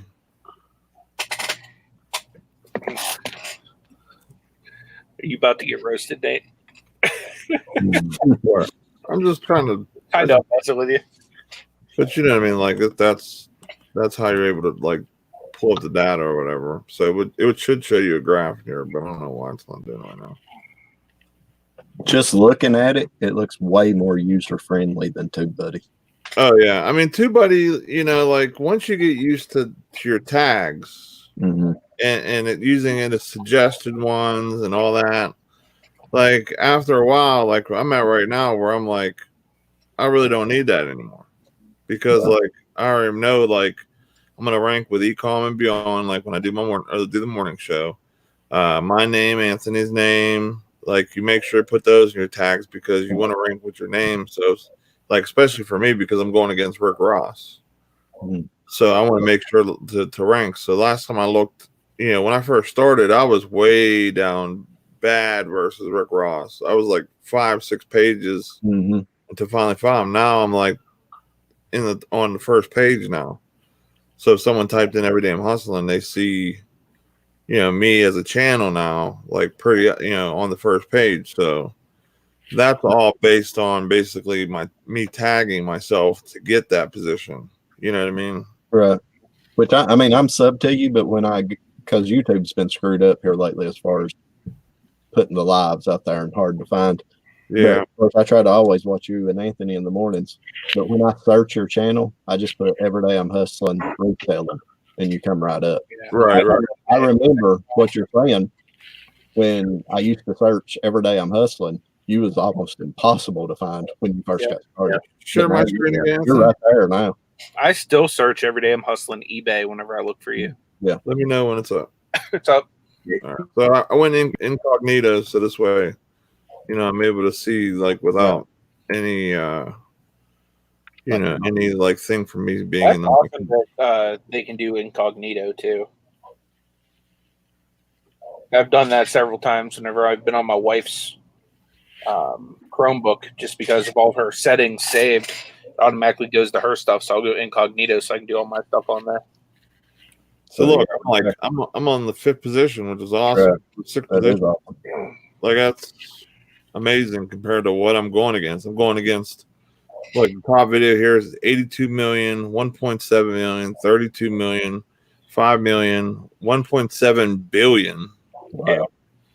So I'm fighting against a lot of the big dogs of this name, you know what I mean? So like they're destroying me in views. I don't know about subs, but because they don't really say anything about that for whatever reason. But you know what I mean? Like I used to be like all the way down. 4th or 5th page sometimes.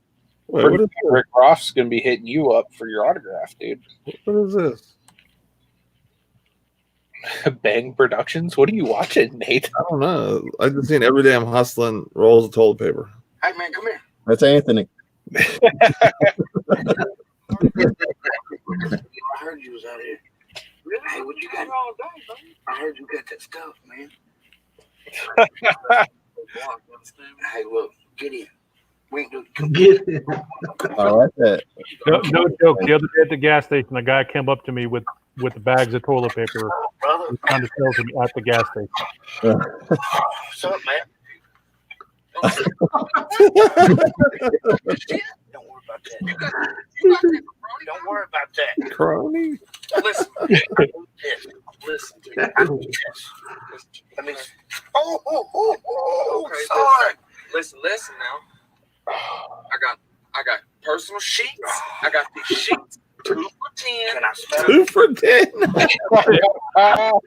God, my girl's gonna. 2 for 10. 2 for Do 10. you know what kind of women I can get with that? And listen, the only reason I'm having. You know what kind of women I can get with?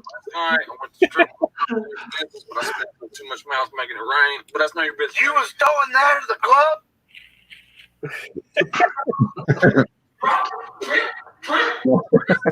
Making it rain. He starts spraying. Oh wait, this was the one video that someone showed me. I didn't see this one, but there was another one that was like this. Clean me up good. Is this free? You charge me for this? This is free. This is free. This is a freebie. Come on. He started spraying people in the Get you face. some of that juice in you, baby. Get that juice in you, baby. I told you I'm the block. I'm God, that's old juice stuff. Right there, son. That's straight up. That's straight. Oh, that's fine. Clean. That's that clean, baby. They call me super clean. First No, one's always free. no. Why have we not made a video like this, Nate? This is the best shit you will ever see. Social distancing. To my luck, I'd fucking get like arrested. 99%. Give me one hit. I think it was real. Just put in the description. That it's Take like, that, baby. Sorry. You all right? we should do some kind of parody videos, though, Nate. I'll pay for this. One more.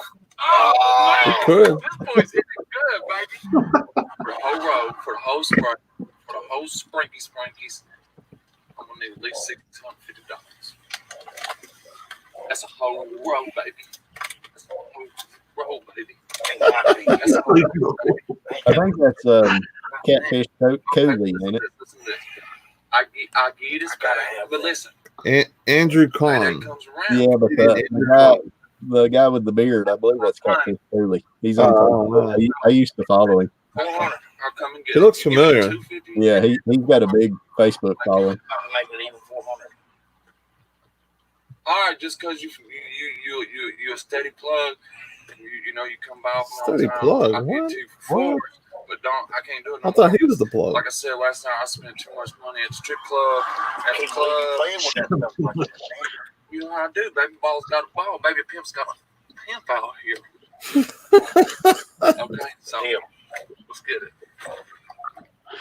Let's get it. I love you. I gotta go. I love you. You understand me? You understand me? They will get your ass for that. It's just like the Walking Dead out here.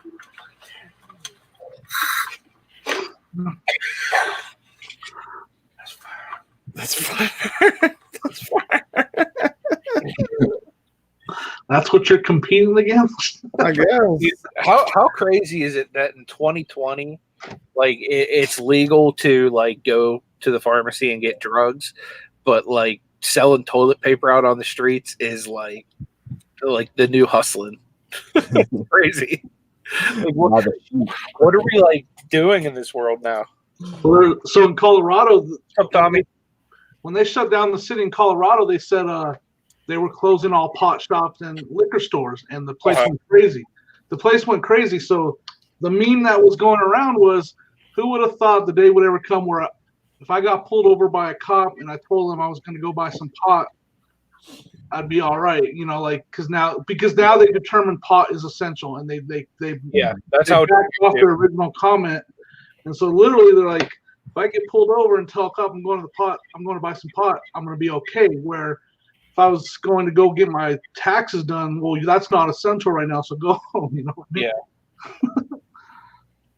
It's kind of crazy. Yep. Yeah, this place went crazy because the mayor said that the mayor of Denver said we're shutting, pot shops and liquor stores are not essential, and this place went crazy. I can imagine. Yeah.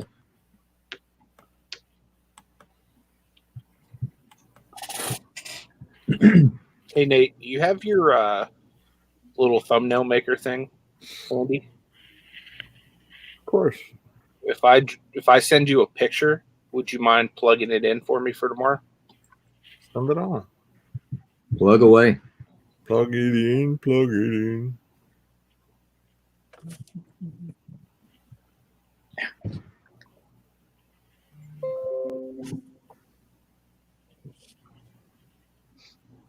I really come out here with the intentions of shipping, but I've not shipped anything yet. I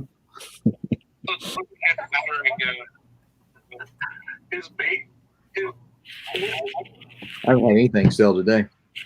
I had 3 I shipped out yesterday, or packaged up and sitting by the door. Yeah. I don't ship on Saturdays usually. Every now and then. I'm not gonna bust a hump to get it out by noon. Our post office closes at noon on Saturdays, but yeah, if I get up and I'm not doing anything, I'll do it. I've actually thought about changing my handling time to like 2 or 3 days because of all this, but I'm afraid it might hurt my sales, so I'm scared too a little bit. Yeah, I know a lot of people have, like I've seen in videos, have changed their handling time because of it. What I've done that's been really working out good is I've been scheduling pickups, and I have it to where the guy has to like knock on my door just in case he comes before I'm like upstairs ready for him. Most days I can still stick my stuff outside, but being that I live in the hood, I try to be like kind of sporadic with that.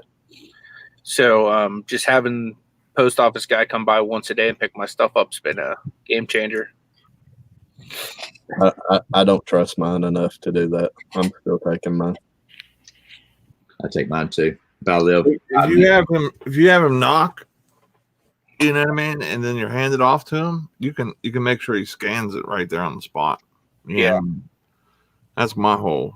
That, and I live in the hood just like Anthony does, so you know, I'm not gonna leave Amazon packages and eBay packages and Mercari boxes and all types of cash outside.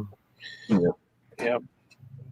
One thing I am doing though, I've kind of already made my mind up on it, is I'm going to get a Ring doorbell whenever this $20 Mercari coupon comes in. I'll put it towards a Ring doorbell and get that installed outside so that I can try to keep this post office coming to the house every day thing going. It's definitely been working out well.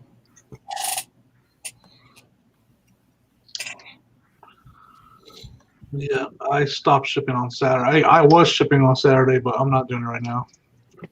So I'll just, and then my kind of got a little bit of help. My wife my wife works right next to the main USPS distribution center in Denver. Mm-hmm. So she drops them off right on her way to work, and it helps my shipping time. So it's kind of one of those things she helps me with, and definitely helps with my shipping time a lot. I've had stuff that people got they got the next day because of that. So that's nice. Yeah. So for now we're using that, especially she's been considered essential. She works for trucking. She works for a trucking company, selling trucks, and they have a truck shop. She works for Kenworth, so that's cool. She's essential, so she's still going to work. So she's still dropping that stuff off on me. Yeah. Nice. I know this. I'm actually going to get going because the wife is just texting me right now saying okay, need some. So I appreciate you letting me drop in. It was anytime, man. Fun. And we'll see you guys, or I'll be chatting with you guys tomorrow. Later, Jamie. See you, Uncle B. I want you on my show soon. To get back to that the tags on YouTube, if I add a tag and I don't rank on it, does it hurt me or does it just not do nothing? I know it don't help. I don't think it hurts you. I would make sure you put your highest ranking tags higher up in your list of tags. Yeah, definitely put your best, like your highest ranking ones. Like with TubeBuddy, it'll tell you like 62 or whatever it is, and then put those up top, or the one like the show name, like that's another good one. So you rank with the name of your, not the show name, but like say like if you have like a guest or whatever, and you put their tag in. But like right now, I'm ranking on, of course, Old School Picker. I've been ranking on Young Guns of Reselling, and I usually rank on whoever my guest is. So I would definitely put them top 3, right? Yeah. Well, I mean, go ahead. I guess it depends. I guess it just depends. I don't know. Like that part, like I'm still new to doing all that, but I think it's most important, like your show topic, tags, and then those ones you're going to rank on anyway. And I mean, I've just learned in just the last month or two that like your topic needs to kind of be along the lines of your title. You know, it needs to be in your description. Yeah. It needs to be in your hashtags. You want your title to be like right at the beginning of your description too, because if not, it kind of confuses YouTube from what. And you want to mention it in the first few seconds of your video too, as well, right? Yep. Yeah. Yeah, because it actually will go back and pull like everything you have in your description, your title, whatever. Right. It'll go back and it actually like basically reads your lips and pulls all that stuff off of, you know, everything you got going on. So if you talk about, say, if you have the Mercari in there and that's one of your tags, but you don't say a word about Mercari, then that ain't gonna help you any at all. You know what I mean? So you want to. That's why like you almost want to do all your tags and stuff first. Like a live show, of course, you have to do it first because you have to set up. But you know, if you're going to do like a pre-recorded, set up your tags first. Like if you're going to do like with Morning Fame or whatever, you know, that's why they say do it first, because this way you know what your tags are. So then you remember like, okay, I said I was going to talk about this, and that, and you don't miss none of that going in, you know, to what you're doing and everything. So, you know, it's easy to get lost and. You know, if you're doing a video and you're just kind of ranting and rolling with it and you either forget about it and then you're doing your tags and you're like, oh, that's a good tag, but you didn't talk about it. So it's not, you know, going to help you at all, you know, so. I remember when I first started, I thought everybody, not just me, but I thought everybody just went out there and hit record and uploaded and, you know, it either did good or didn't. But there's so much more involved in it. Yeah. I mean, I thought bigger channels got bigger just out of work or out of coincidence. But no, there's a reason channels grow. Yeah, the bigger you are, the more they'll push you out to suggest you out. You know, like people say that like thumbs down doesn't matter. It matters. It matters.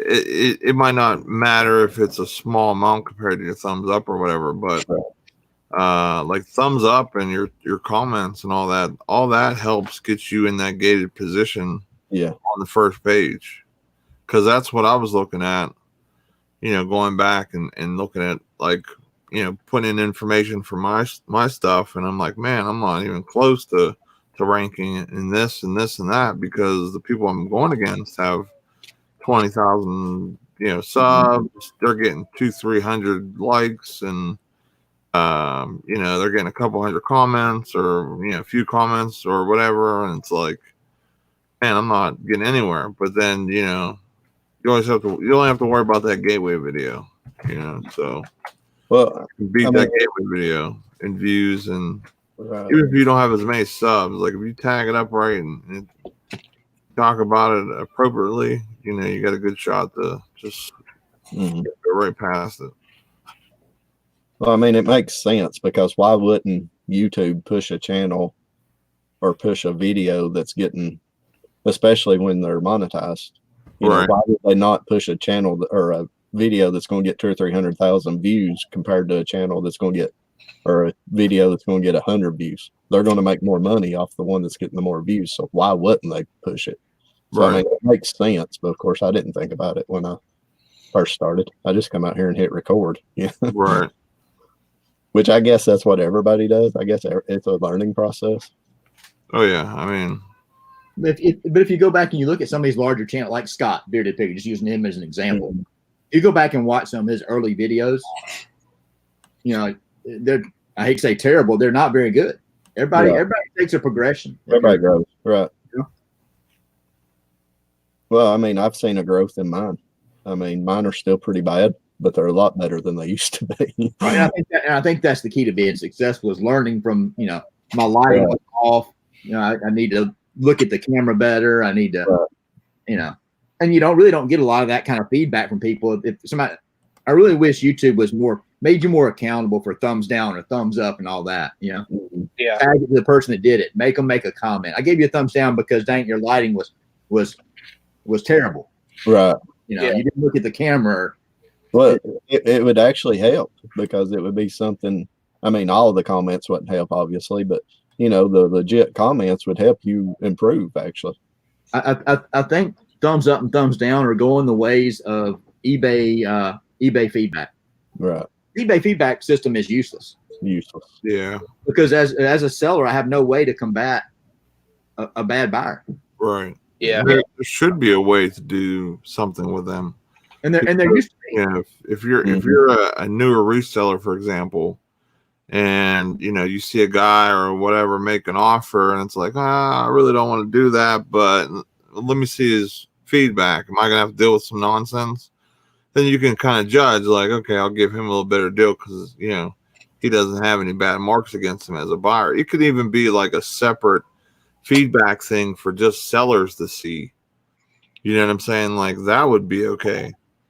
Just so we have like an outlook to be able to see, like, okay, this person's a troublemaker, this one's a scammer, this person just tries to, get his money back and make good free stuff. Like, you can kind of gauge through the BS of who's who. You know what I'm saying? So. Yep. What's up, Carolina Hustler? Good to see you, man. His ears were burning. Yeah.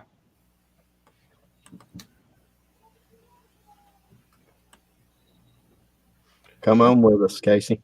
Yeah, feel free. He told me the other night when I asked him to be on the show, he'd never been on a live, so this is a good chance to be on one before tomorrow night. Yeah. It'd have to be free. Anthony, you're out of money after you paid me. That's true. You got them on for free now. We can't pay you. You got to sell that Zion Williams rookie card. Exactly. Yeah. I'm kidding.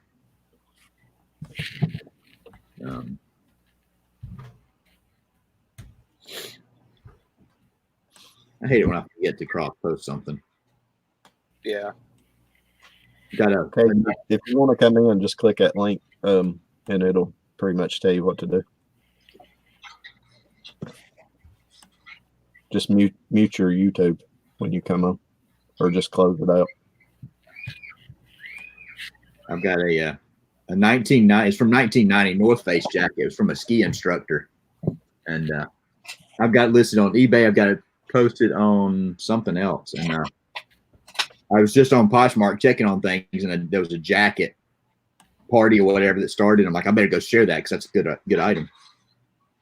And I've had it listed for 2 months, and I just realized I hadn't put it over on Facebook, Poshmark yet.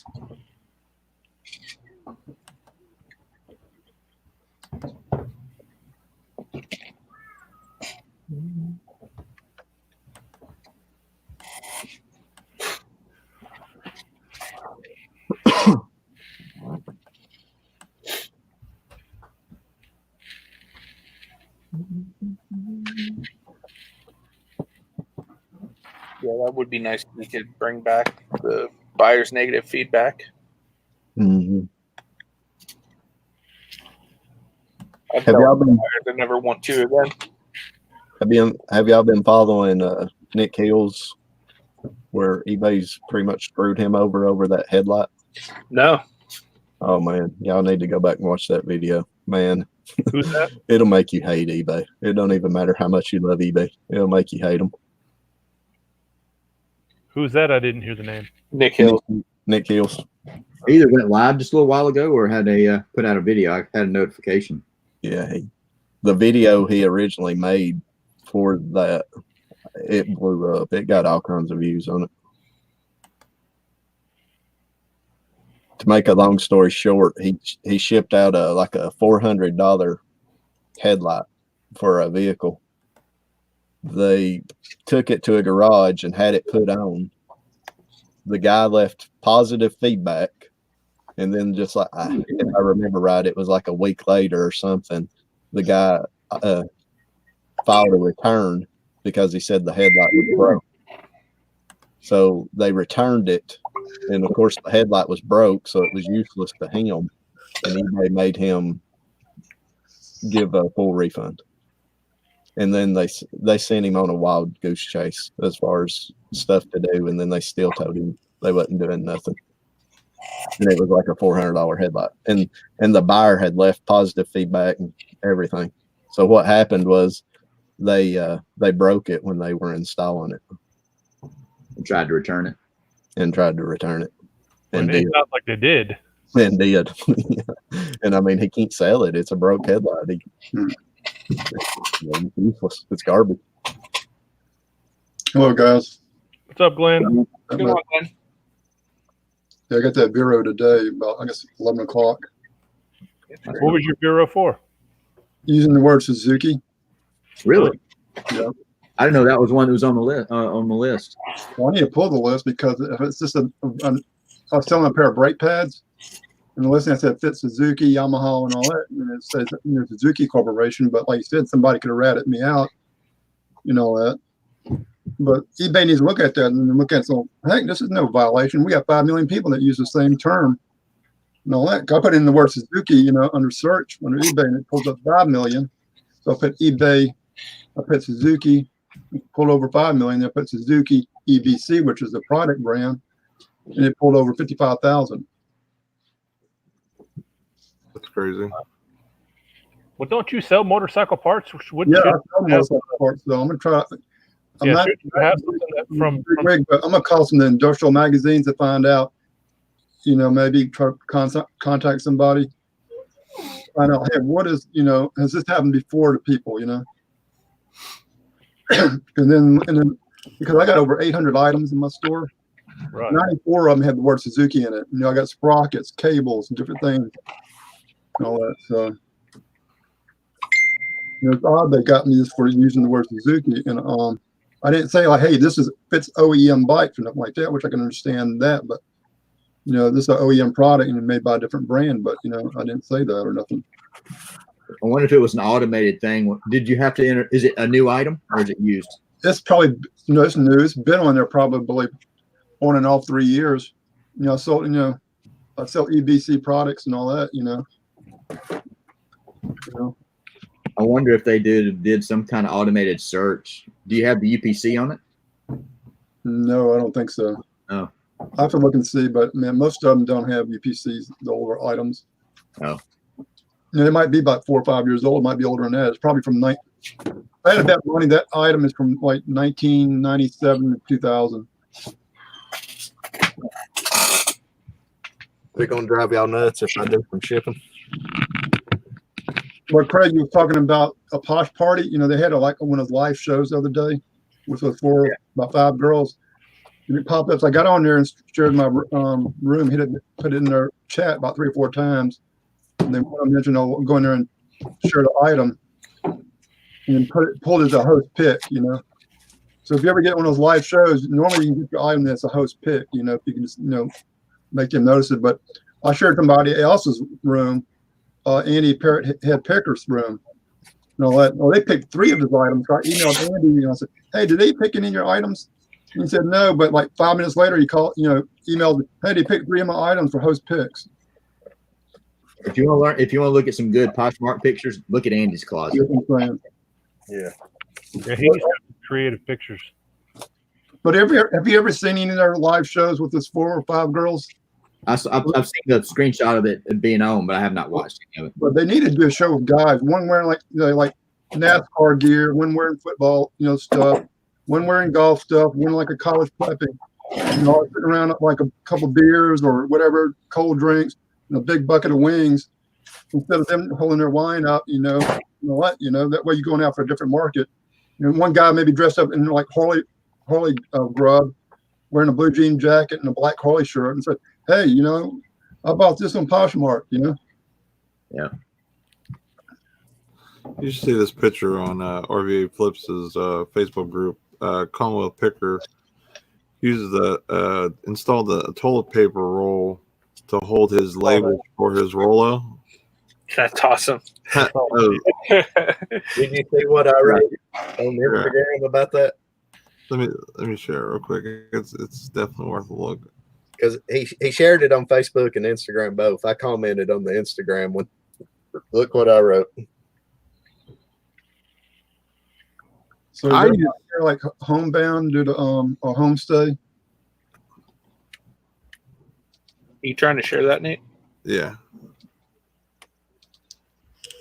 That was a good idea. Yeah, it works good. It looks good. I use UPS labels that I got for free, and I just put the box on the floor and it just pulls it out as I need it. You know what I mean? But I mean, for a super clean look like that's actually pretty awesome. Yeah.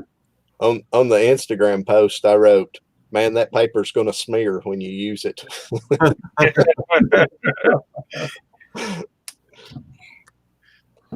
don't think he's seen it yet. Yeah, that's awesome.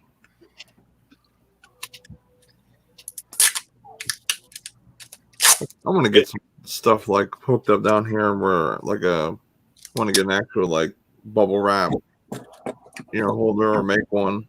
Yeah. So I can do whatever down here in the basement because I got my floor above me is exposed wood and everything, so like I can do whatever basically. Well, probably it's like you said, a big giant dowel rod, with chains, and screw it into the joist. Yeah. You can put different size rolls too. If you want it like 2 foot wide or a foot wide, small bubble, big bubble. The joists on my house are actually pretty small. They're like this far apart. I'll probably get you some brackets. Just get you some brackets then. Like I could probably like hang it so that the rod is just like just by itself and nothing blocking or whatever. Because depending on which one I get, some of them are pretty freaking wide. Right. Yeah. And then the one I got this time is probably the skinniest, but it had the most wrap like in it. So like the sheets were actually really nice. So I don't know which one I really like, to be honest. Probably this one, I guess.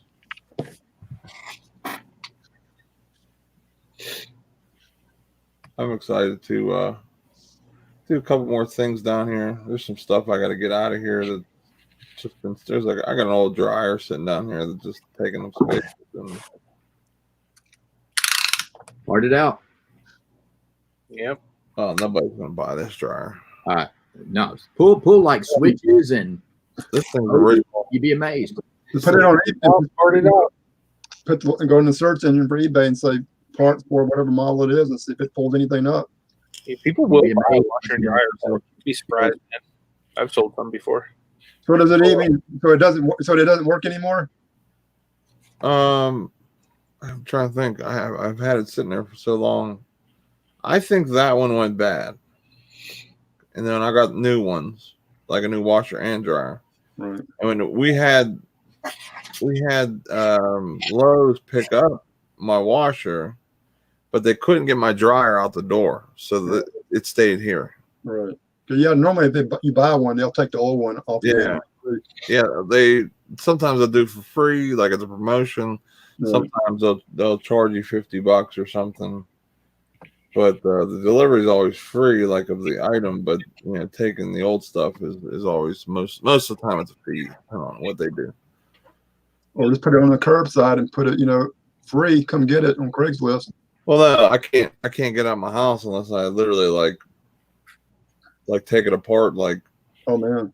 like the top part gets stuck because it's wider than the actual dryer, so it's just a hair too far. Like I even took off the thing around the door, you know what I mean, like just to try and squeeze it out, and there was no chance. Well, what, they put it in there before they built the basement, or? I don't know. I have no idea. This house is old, so it could have been like that dryer is really old. Right. That dryer is probably from the 70s. Oh wow. I still got my refrigerator from 1955.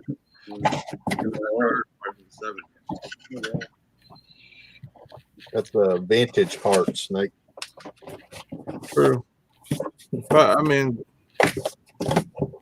I don't know how many people really would have that dryer though. Right. I'd have to look at sold even. And it wouldn't hurt, you know, like I said, they need to sort.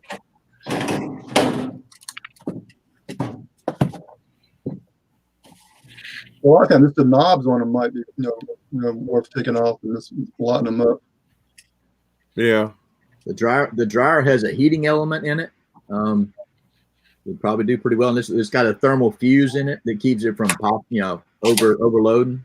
I'm pretty sure that the element will burn out. Okay. That's usually the first thing that goes. Yeah, I'm pretty sure that's what went bad.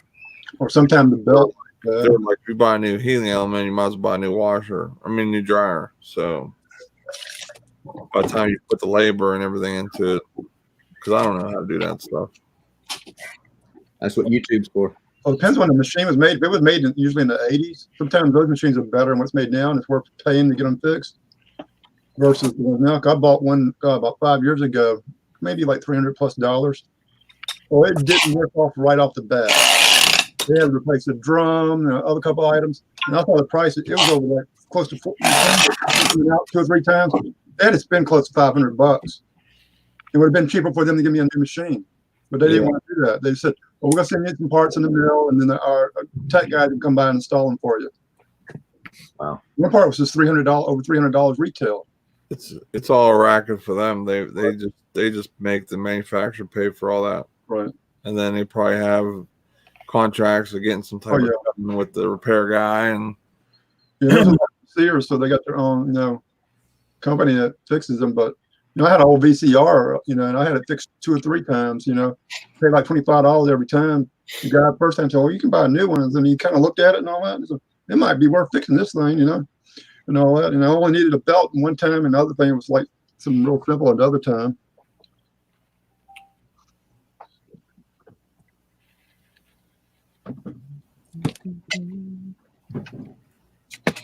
So I got the morning show scheduled out for tomorrow, Nate. Thank you for the thumbnail.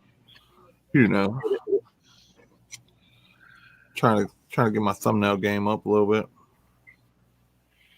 Yeah. So, spoiler for tomorrow morning, we're having a sunny Las Vegas thrifts on. Okay, cool. He's on one of my race teams, whatever, for NASCAR racing with Derek. Oh, that's cool. I'll be right back. Already. Yeah, I like Sonny. He's a cool guy. Yeah. I love having different people on in the morning too. Give them a little bit of a showcase to share what they do and just kind of give everybody a little insight into different ways they can improve what they do. Well, did Brandon get a 4,000 square foot? Is that Brandon King, the one in the Army or whatever? Yeah. Or the Air Force, I think. He worked on a new building. Yeah, I'm not entirely sure. Yeah, it was him. Resale King. Yeah, really. Well, I figure with his job and all that, he wouldn't have some of that, that huge operation yet.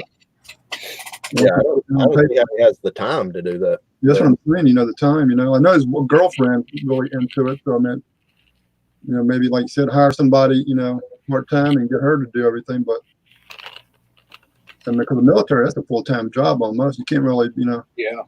Let them call in sick. You call in sick, they send MPs after you. Yeah. I've sold 2 puzzles to date. Right. Heard a lot of people saying they're having good luck with that. Got one puzzle up, I can't sell it. Well, these have been up forever. Why can't you sell it? Just no one buying it or what? I got 4 or 5 puzzles. I need to just go maybe rearrange the words and drop it maybe $1 and see if they sell. All my puzzles on Amazon sold already. I wonder why. Yeah. I think I sold out of puzzles last week. Mm. I got some more eBay ones I can't send to Amazon, but every time I look at puzzles for Amazon, I'm always gated by some weird company. Yeah. All my puzzles were sealed in a box. probably more than a year. One day randomly I scanned them and they accepted them all. So I sent them all in, and I think I'm sold out last week, I think. Nice.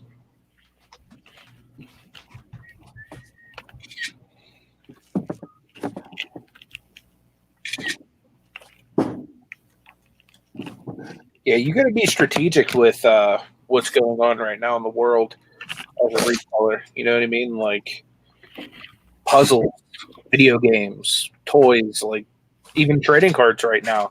I've been noticing a lot of the channels I watch that like open cards and stuff like that have even said that a lot more people are even buying off of them now that they're inside. So take advantage of items that are good for people that are quarantining around the world. Another one I have a theory on is any kind of like homeschool item, like something that somebody might be homeschooling their kids with.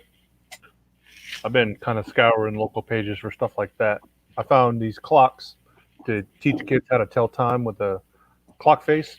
Found about 24 of those, paid $10, and they go for about $10 a piece. So I saw something where high school kids couldn't even figure out the whole time looking at a clock because it wasn't digital. That's sad. You can't look at a clock and figure out what time it is.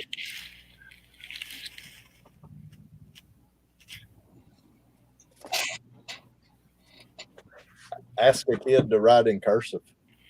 Oh yeah, they stopped. What kind of like if you're in second grade, usually the very back of the book tells you how to write in cursive. Normally get that. In third grade is when you actually start doing it. Yeah. So I was looking at the last point. I kind of started teaching myself how to write cursive in second grade, but I write more print because my writing is so bad. I do too. I just don't want somebody to not understand it. Yeah. Especially like shipping out, invoices and all. I do print, or I'll do like a half print, half cursive type deal. Where it's still like very legible. Because some people write like R's and N's and all. You can't even tell by looking at it. Everybody has their own style of writing. And so, well, that's an R. It looks like N to me.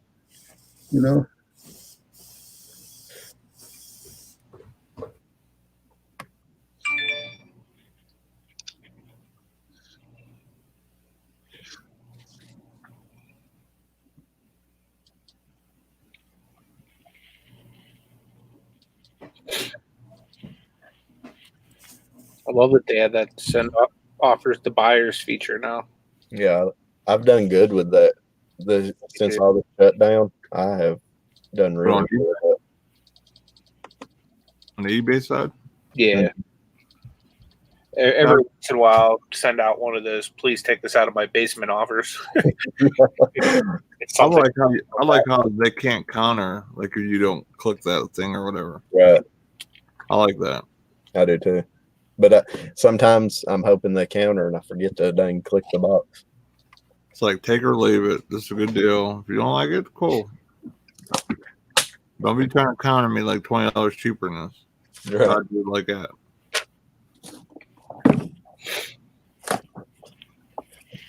I just don't like when they give you two really low ball offers. It kind of aggravates you. Yeah. I had like on Poshmark a T-shirt from the mid '90s sealed in the package that we used to sell that I never sold, so I put it all on Posh. Had like $55 on it. It probably retailed $19.95 back in the day.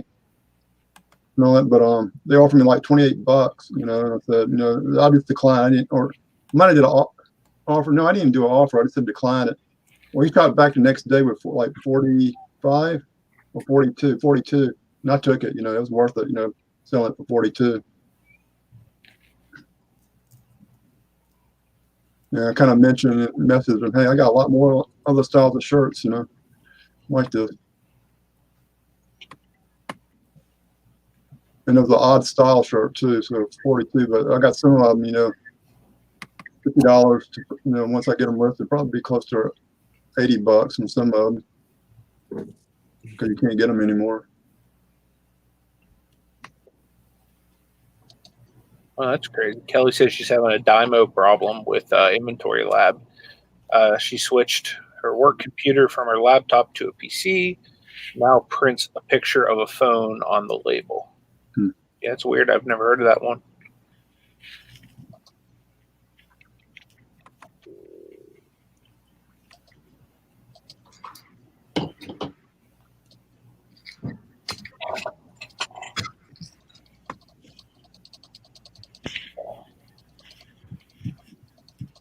Cards are easy to list, but sometimes they get kind of tedious, especially like the low dollar ones.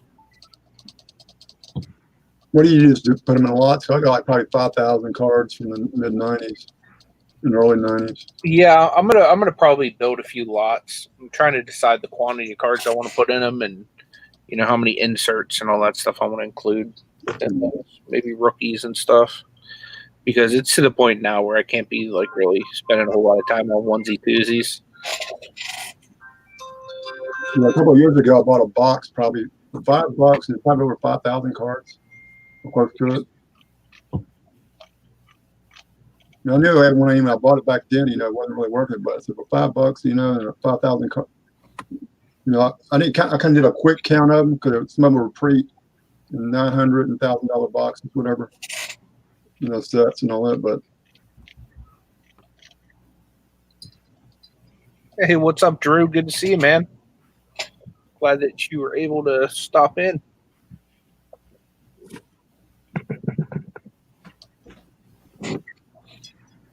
You work on it over there, Beard? Check it on Instagram. I'm about to do some clothing. Yeah. I got a whole, actually I had like 2 IKEA bags, maybe 3 of clothing that I need to work on. I've been like really trying to put it off. I got that stuff from the church sale that I even like go through and look at. Oh my God. What else I want to do is I want to build some lots for the auction that we're going to do. This is probably the one I like the best. It's Reebok. Nice. It's an older one. I think it's the one that was older. oh, guys, I'm gonna take off. I gotta go do some other stuff and errands. All right, man. It was good hanging out with you, man. Hanging out. Thanks, man. Okay, man. Thanks, man. Hey. Goodbye.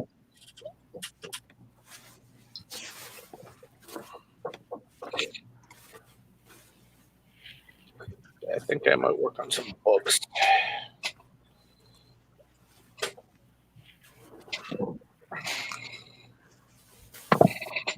I'm getting like bored of listing the cards right now. Yeah, I'm missing all the live sports on TV. I know, man. I was It's something your wifey would like. Not wrong size though. What is it? Is it Mickey Mouse? Yeah, There you go. What size is that? small. Oh yeah, no, she definitely ain't gonna rock no small. Yeah, that's what I said. It's not big enough. I was flipping channels. I don't know if it was on ESPN. It's one of the ESPN channels, and they had like the 1984 National Championship basketball game on. Check out this shirt. Oh yeah, that's cool. That's the year I was born.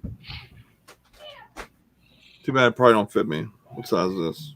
Large. Yeah, I am. Good. OSP, this your size? You fit a large? He stepped away, I think. I'd say it'd be cool for him. He's old school. Yeah.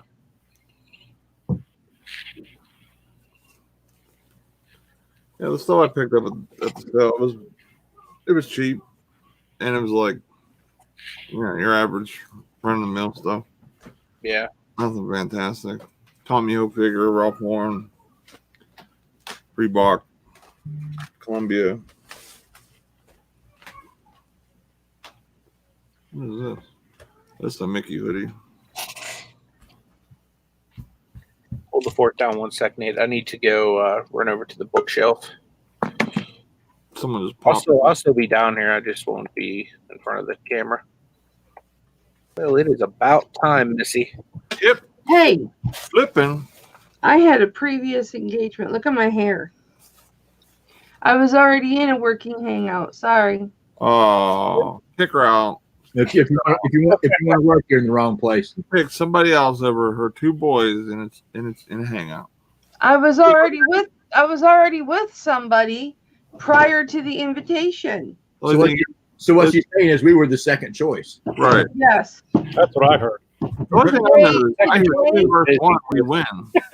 Today, yes, you were the second choice. Wow. I'm used to it. I was working with my girl. Wow. So That's not, I don't take rejection well, Mama. Well, you'll have to get over it. We can treat you like Pat D's and boot you. Yeah, boot and boot. Get her to boot and boot. Oh, I was already working with somebody. Sorry, boys. Look at this. How would you feel if I said, "Hey, boys, Beth just asked me to go to work with her, so I'm going to go work with her." What is that?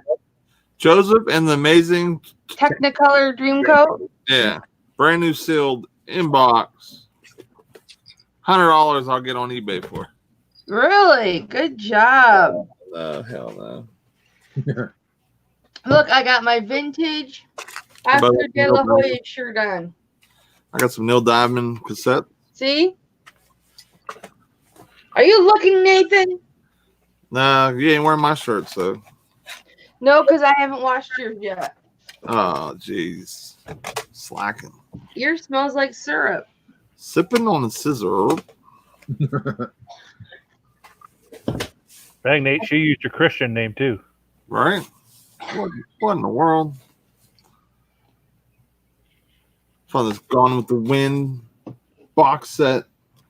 I don't know. Oh, is that DVDs? No, this is a VHS. Oh. This is like from back in the day, way back. I'm surprised you even knew what that was. Listen, man, I ain't that old. Hello, Paul. Hello, Chris. Hey, Kelly. Hi, Craig. Oh, that's fine. How are you? How you doing? I'm eating. Is that a blue screen or is that a real background, that brick wall? It is a real wall. Oh, it's okay. Ah, it tricked me. That's pretty good.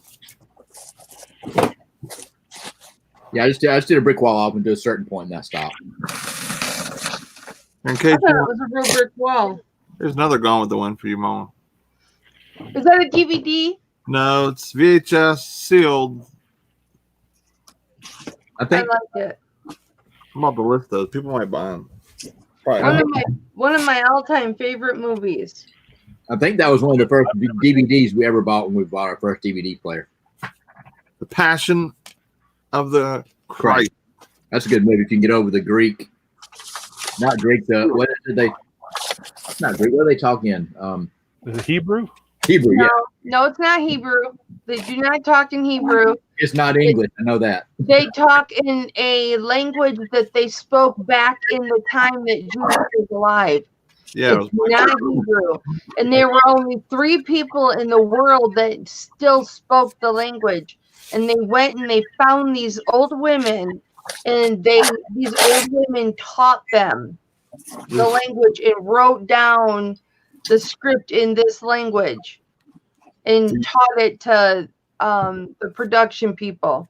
The language is called Michael of the Jordan. That would have to be tough. That's why don't you think it's odd when they call Jesus Yeshua? Because he's not referred as Yeshua anywhere else. That's a different language than Hebrew. OSP, when were you born? When was I born?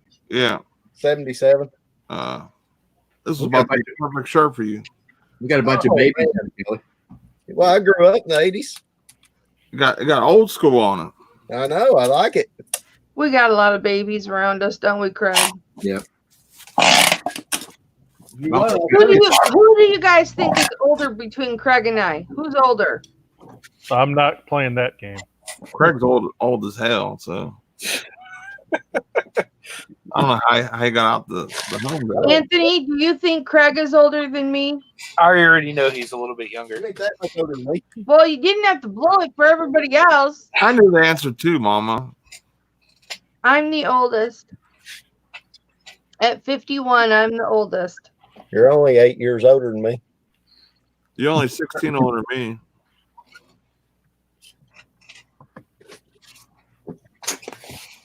Paul's like, fuck you, bitches. I'm not telling you how old I am. Oh, I'm sorry. I'm actually working in the working hangout. I know, right? I was watching earlier and it was like everybody was just sitting there. I was working. I got some cross posting done. Now I got to go back and fix my categories since Mercari or VENDOO only got like 2 categories. I'm trying to source online on eBay. On eBay or for eBay? On eBay. You're trying to snipe. Yep. Sniper, no sniping. Right. All right, let's see who like one of my things on here. Let's see if we can get a deal done here. What size was that shirt, Nate? Large. Oh, dang it. I got a package today, guys, going to Saudi Arabia. That's the first time I've ever sent anything to Saudi Arabia. Wow. They used to send autographs over there all the time. You know. That's crazy. Anthony, the stash is in the chat. LL Stash, what's up, my man? Glamorous mustache of yours today, Larry. What am I thinking? How disrespectful can I be to the man, the myth, the legend? Larry.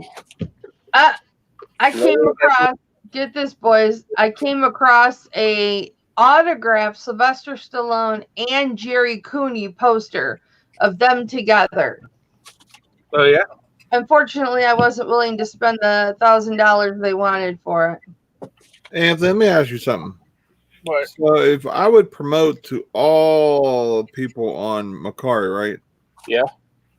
Which drops the price for everyone to see that's cheaper. Does it go back up? No. So it just stays down there. Yep. See, they need to fix that too.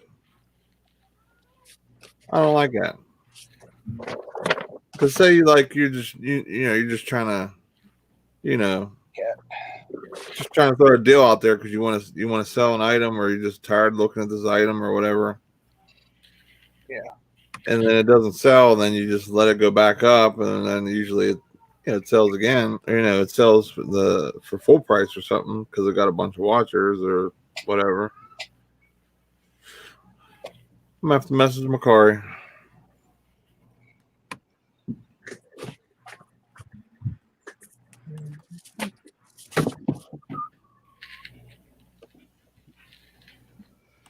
See what my Amazon's at today.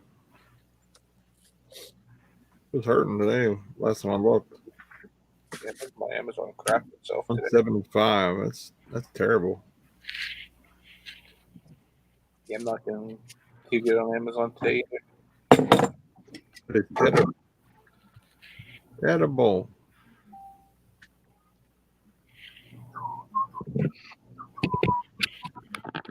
I know one thing. I can't wait for the doors to open up to Amazon again.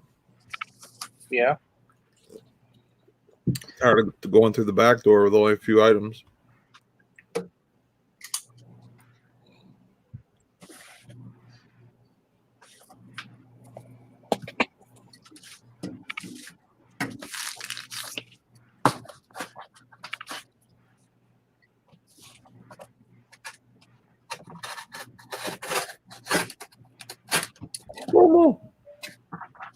What, baby?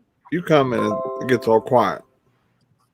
I come in and it gets quiet? Yep. Because boys don't want to be boys in front of mama, but what they don't realize is mama's more raunchy than the rest of them.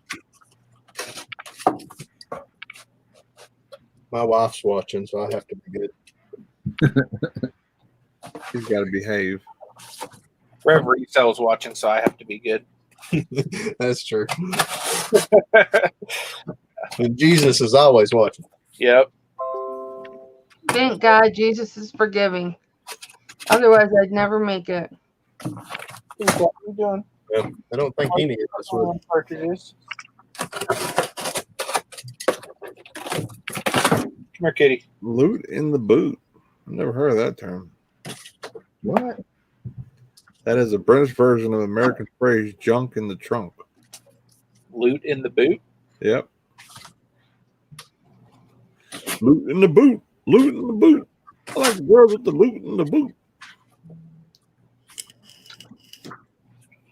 I don't think so. It's a song. I sang the British version. Seriously, cat. Nala's like, I'm coming to wreck the show now. Yeah, he really does too. He does what he wants. Anthony, did you? I think you were gone. See my vintage Oscar De La Hoya shirt?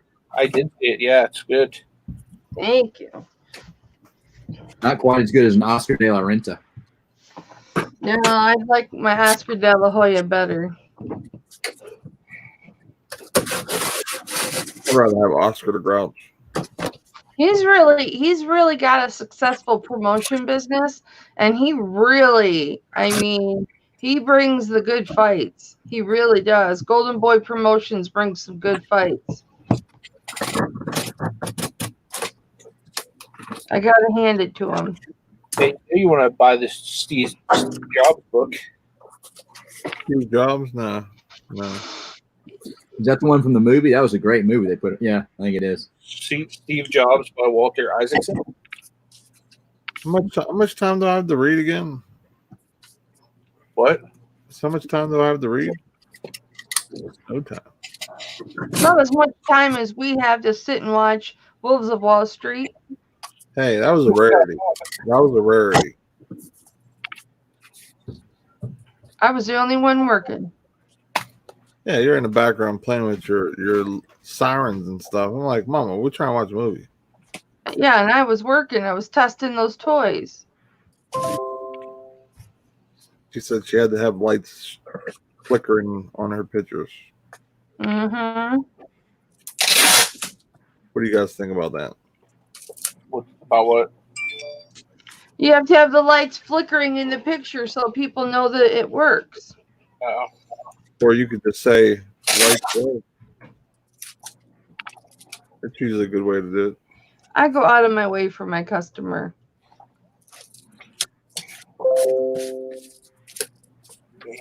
Back on eBay.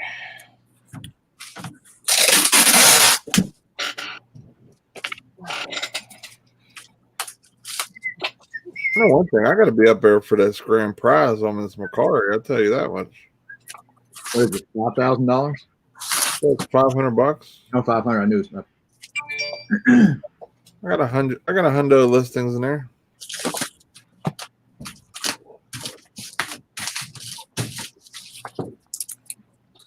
See that right there? VENDOO could have paid for itself just cross posting for you. Well, VENDOO paid for itself just by selling 2 items. Yeah. I sold 2. Well, there you go. The thing I do like about VENDOO, or not VENDOO, but Mercari, like the postage on stuff. Like, so if you sell like some big, huge stuff, like the postage ain't that bad. Like I have a Atari system with a thing to hold your games, like a little separate thing for it, like that has a lid that goes up. Like color, it's like tinted, so it doesn't, you can't really see through it or whatever. I don't know why it's like that, but it just is. And the system, 29 games and a bunch of like different controllers and paddles and all that other stuff. So, to pack that, it's going to be expensive to ship. Probably like, on eBay, it's probably like $40 to ship, like even like Chicago. So it's like impossible for me to sell. Well, because I listed it on Mercari only charged $12 to ship. So that saved the customer a lot of money, which was cool with me because I was able to put more money in my pocket.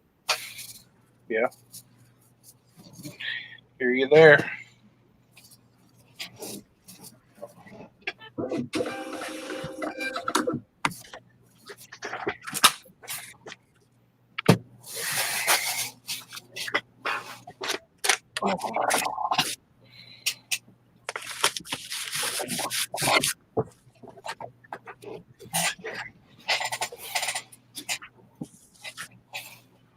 All right, time to shop some Goodwill.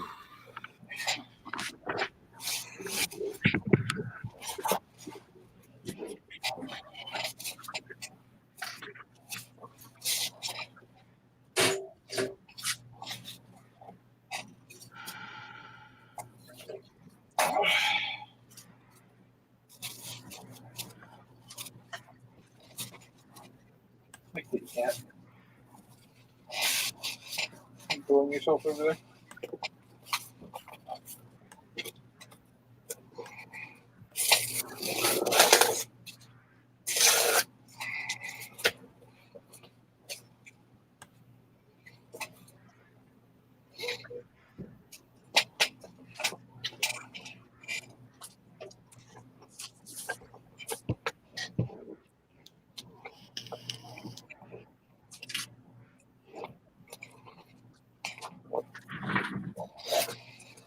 So I guess we should take a poll. What do you think would be better as far as shipping out a FBM order on Amazon?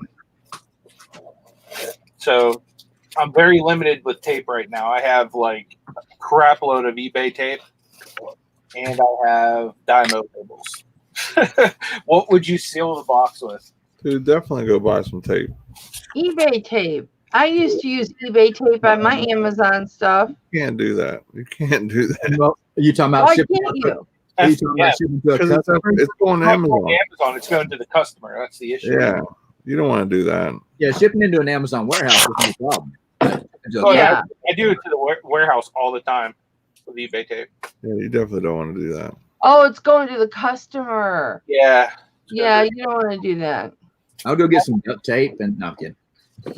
I had, but she took one of my rolls. I don't know where the heck she put it for her Poshmark crap, and then the other roll I ran out of yesterday.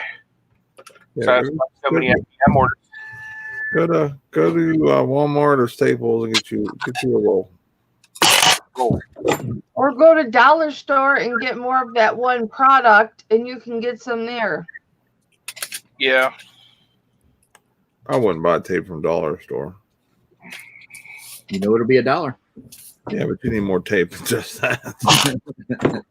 Yeah. He'll be in the same predicament after two orders. Yeah, pretty much. True.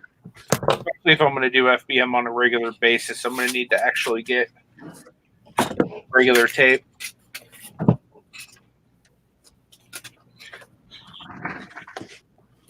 Are you using new boxes too?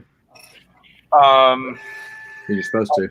I try to either use the new ones I have, or I use ones that look new. Use your eBay boxes. No, Not allowed. you just want to get suspended. If you're gonna use an eBay box, you might as well put it in a cereal box. I hear people shipping like that nowadays.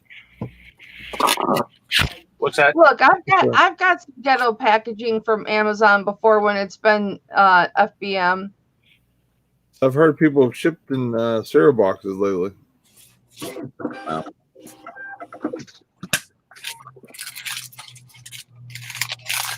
Is that right? I ship Is that in Amazon boxes all the time.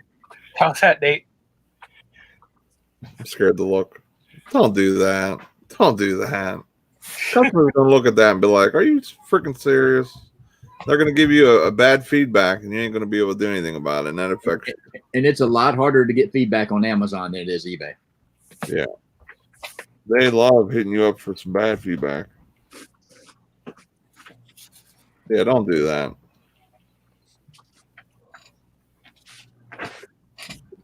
I forgot I got these when I was at the store too.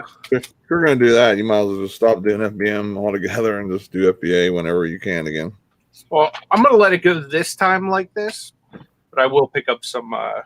Don't ship it like that. Please don't do that. That is not good to ship out like that. I'll put an everyday I'm hustling sticker on the side. Oh, crying out loud. YouTube approved. Call this number with any problem. YouTube creators were gonna get that package and be like, "I got this from store da da da da." And it'll be you'll make them go viral. You heard it here, folks. They'll know exactly what everyone will know exactly what your store name is because you gave a guy a viral video. Hey, you know what though? If he gets a viral video, he better at least give me a shout out. Yeah, I don't think you'd want a shout out from that either. I'll take it. You want to come sub to the guy who ships with Dymo labels? I'm your man. Don't do that. Please. For the love of God, do not do that. I'll tell you what, Nate. I'll go to the dollar store tomorrow after the show. If my mailman doesn't come by the time I get back, then I will remove these Dymo labels and I will put down nice, clean, clear tape. No, If you can do that, you might as well cover the whole box with that. no more bolos for you. You're cut off. You can give it to me, Nate. I'll ship it out properly. Oh, dude, I still haven't given you the new bolo I have yet, Nate. You don't ever feed me no bolos. I'm only one feed. I don't feed you bolos. You know everything that's in my store, and you know my store name. I never look. I have no reason to do that. Why would I stock your store? You're Amazon obsessed, Nate. I wouldn't put anything by you. You're As Amazon assessed, I'm not even sourcing for Amazon right now. I'm on Shop Goodwill looking for Goodwill items for eBay. Isn't that what the A and ADD stands for? Amazon? I think so. You're just jealous you don't have the cool Dymo labels like me, Nate. I got Nate addicted to Shop Goodwill. Yeah, I would be scared. I would be embarrassed to drop it off the post office or have my mailman see that. I'd be like, "What in the world is this?" You know what though? I don't care. I really don't. So someone peels them labels right off, and then you don't have anything in that box. Huh? So someone pulls them labels right off, and then goes in your box, and then they don't get anything. Well, then that's a problem for a later time. Those labels are pretty secure, Nate. They're probably more secure than the paper tape that Amazon uses. No, definitely I know not. that paper tape with the That string. paper tape has line in it, man. That stuff is like so hard to cut. Hey, we're talking generic Dymo labels right here. The finest. Let's just put it like this, Anthony. Finest of generic label run If you're through a business, act like a business and go get some tape. Use it as a write-off, expense or whatever, and do it the right way. Please. Maybe I'll hit up MacMan to see if he can DoorDash me some tape.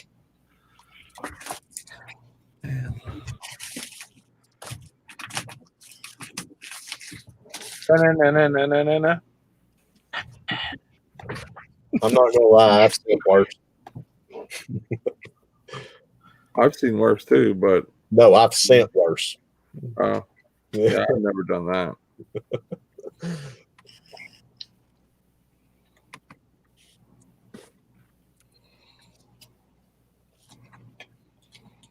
Well, I think I'm gonna open these packs to see if I got anything good out of them.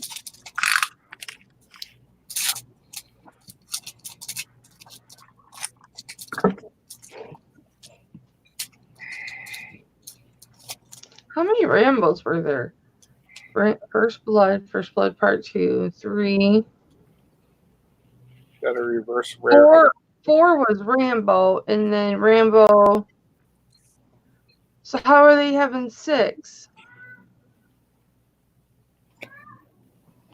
Rambo, the complete edition 6-disc set. There weren't 6 Rambos.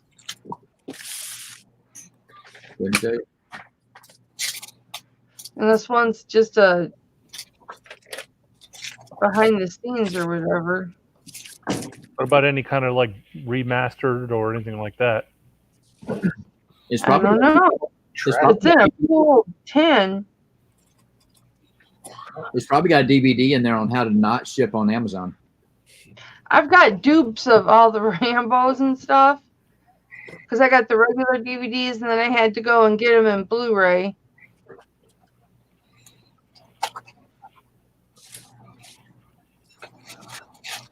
Yeah, that pack was trash. Rambo, First Blood 2, Rambo 3, and John Rambo. Each of these movies included. That's 4 movies.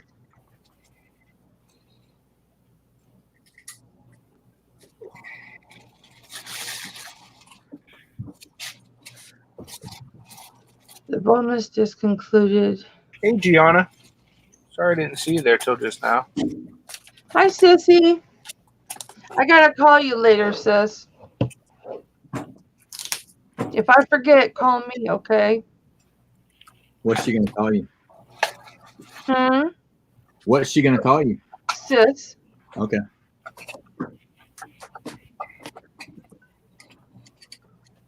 I gotta talk to you about some stuff I've been saving up for you. Something you told me you wanted and I never sent it to you, and I got some extras for you. Yeah, what are you doing over there? I don't know if you can you stand behind me? The vintage Perch. are the vintage wrestling cards worth any money? Depends on what it is. What era? I'm not really. Like back when I was a kid, like 85s, when Hulk and Ultimate Warrior were. Right, that kind of still falls into that overproduced area because like all of that stuff in that time frame was really overproduced. I've got a Ricky the Dragon Steamboat new in box figure in my eBay store, and it still hasn't sold. It's only $15. Oh yeah.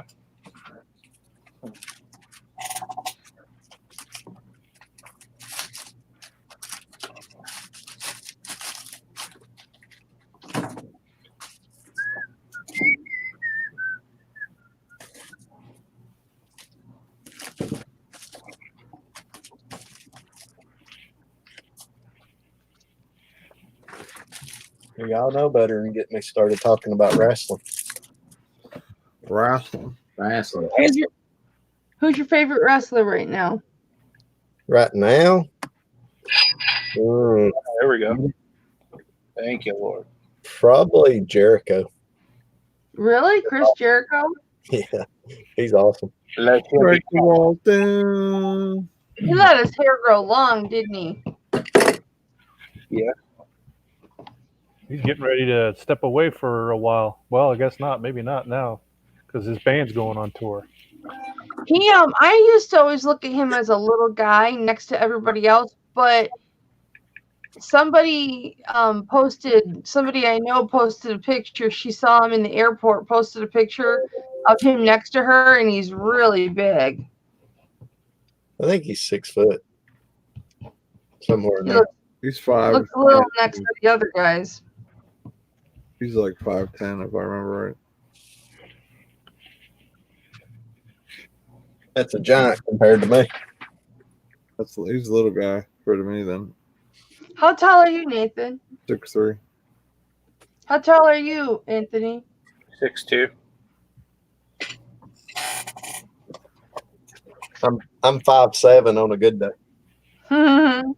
That's with his 3-inch heels on. Yeah. No wonder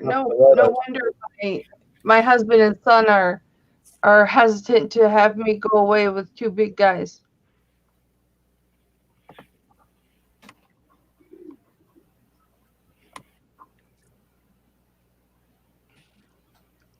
So many people on YouTube you see that do lives or even pre-recorded stuff, and you're like, you have no clue how tall they are because all you see is this view most of the time, you know? Right.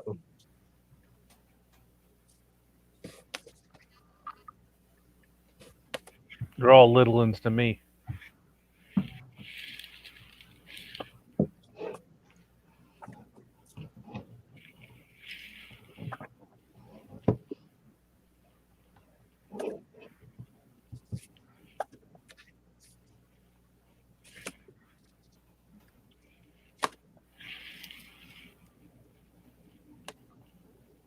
So you scared Anthony off his own channel?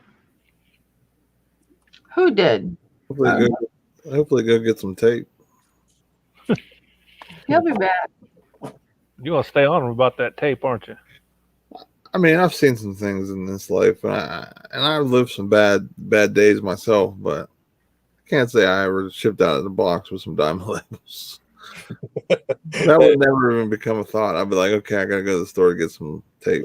You know what I mean? Like, you go to the store to source and get the stuff you're FBMing. Why don't you get some tape? Nathan, I'm going to tell you the same thing that somebody told me because I'm a perfectionist too. It's fine to be the way that you are, the way that I am, but you can't expect everyone else to be up to the same standards. I'm not a perfectionist, but I mean, there is Yes, you standards are. that people have, like Amazon, for how to ship out boxes. You are a perfectionist. No, I'm not perfect by any stretch of the imagination. No, but you are a perfectionist, which is good. I just do things with pride and what's the other word I'm looking for? I'm very competitive and I'm very passionate about stuff I do. That's my biggest problem. I'm competitive. I don't like to lose. Well, like if we're talking like, you know, like sales and stuff like that, like I don't look to say that, oh, I beat you in sales or something like that. But like, No. but you know what I mean? Like there's Talking other about things sports. that I'm competitive about. And I don't even think it's really anything on, like, I don't know.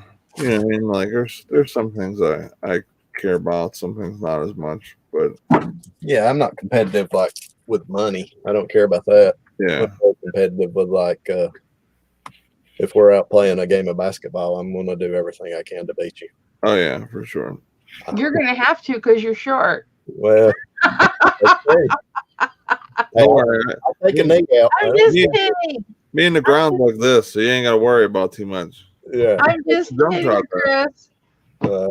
That's just kidding, honey. not I the love first you. joke I've ever heard.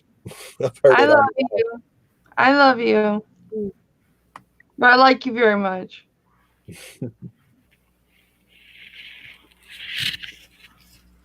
I didn't even let my kids beat me when they were little in sports. I never let my kids win. My son is so stupid good at sports.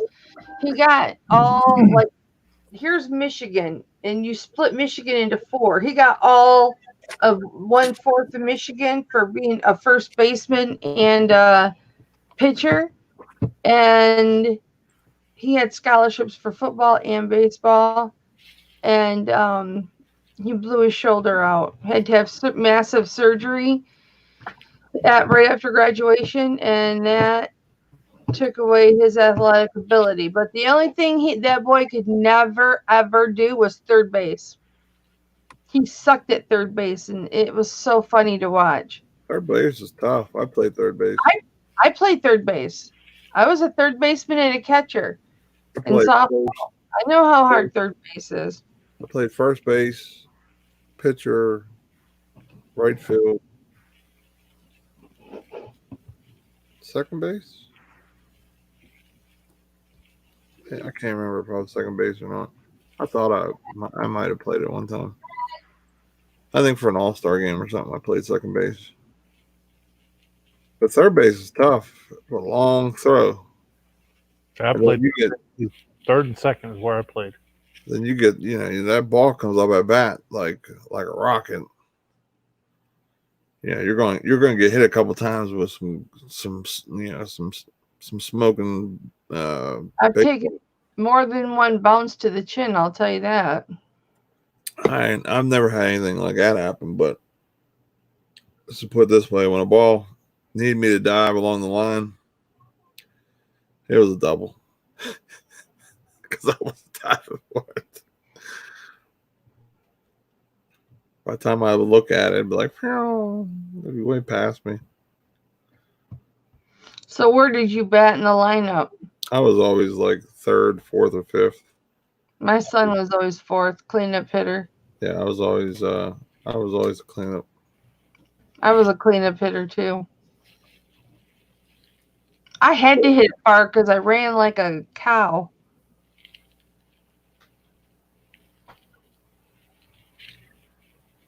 Yeah, very rarely that I dip in the lineup unless it was. We had this one coach who tried to have, like, we had a loaded team, and he tried to have it so like a power hitter we have every third at bat.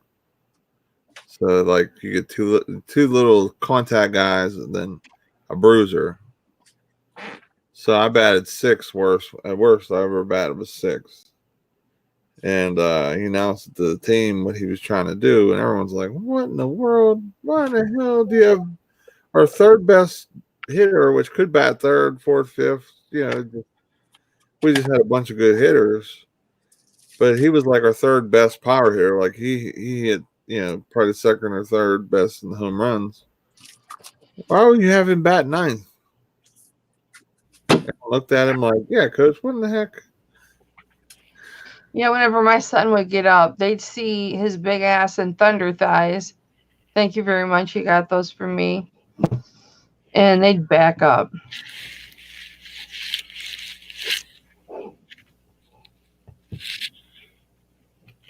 My son was a beast. He averaged 17 tackles in football a game. He was a middle linebacker. And a quarterback.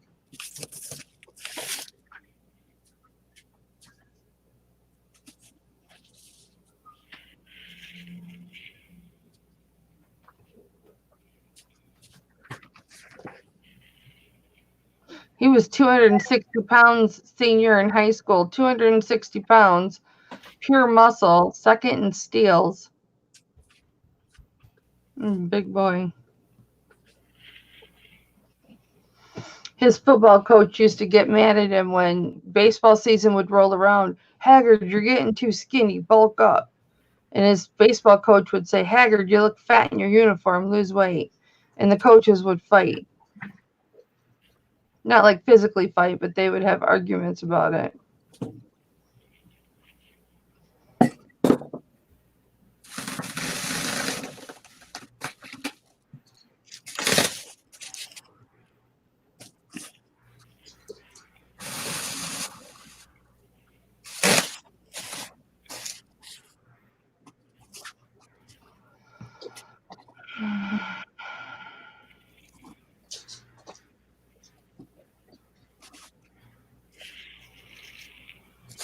I was hoping Anthony would come back, but I got to drop out. So I'll hope everybody has a great weekend, and I'll talk to y'all later.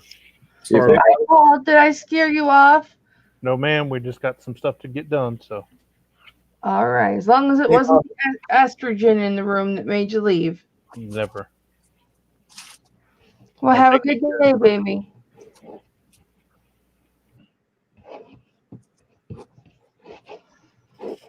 I broke up the boys club.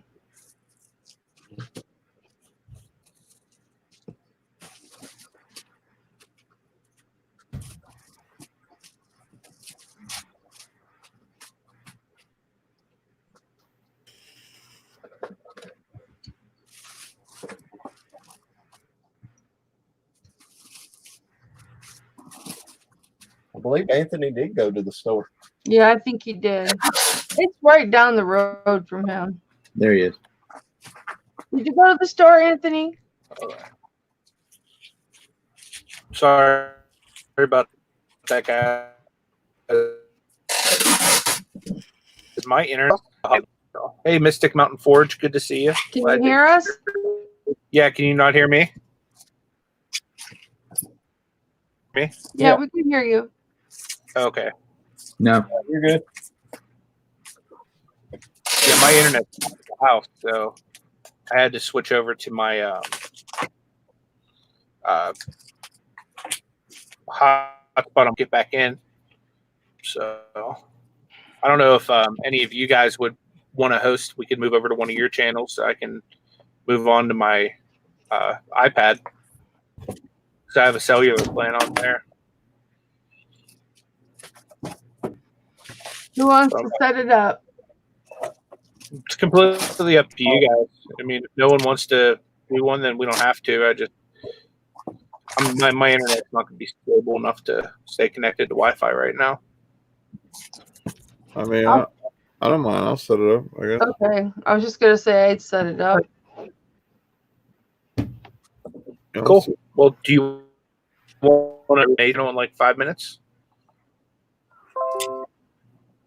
Yeah, I'm gonna set it. I could set it up as I'm sitting here for a second. Okay. Yeah, that's fine. I just figured that'll be easier. Okay. I have a cellular plan on my iPad, so I'll just run upstairs and grab my iPad and just do it that way. His iPad. Yeah. He's loving his iPad. I do love the iPad. Can't wait for the case to come in though. I just got the screen glass, whatever it's called, to connect to it yesterday. But since I still don't have a case for it, I've been keeping it in this like sleeve I have. Mhm.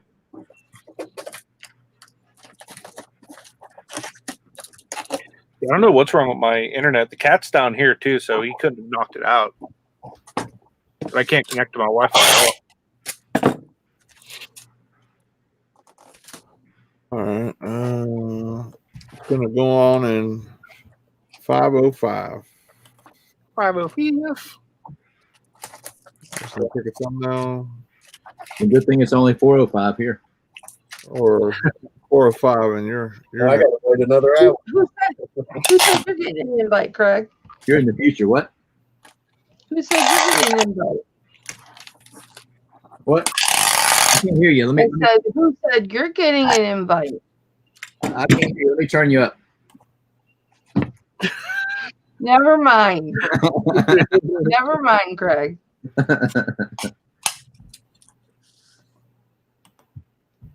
$39.95. I'll tell you. That's all right. You can get it directly from Anthony. He owes me anyway. You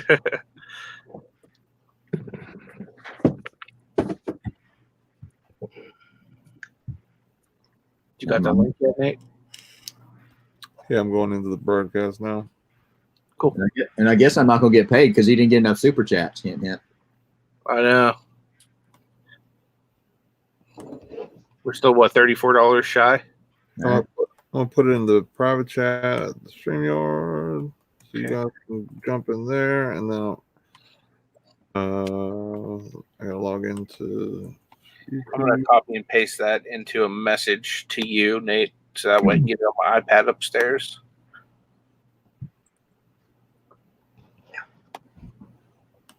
That was weird. For a second, your YouTube picture was sunny. Nathan, your last message to me is Mama. Yeah, because that was when I accidentally booted myself out. Oh, and I was taking pictures and I wasn't watching. Yep. God. Gotcha. Yeah. Well, guys, I appreciate everyone coming out and hanging out with us.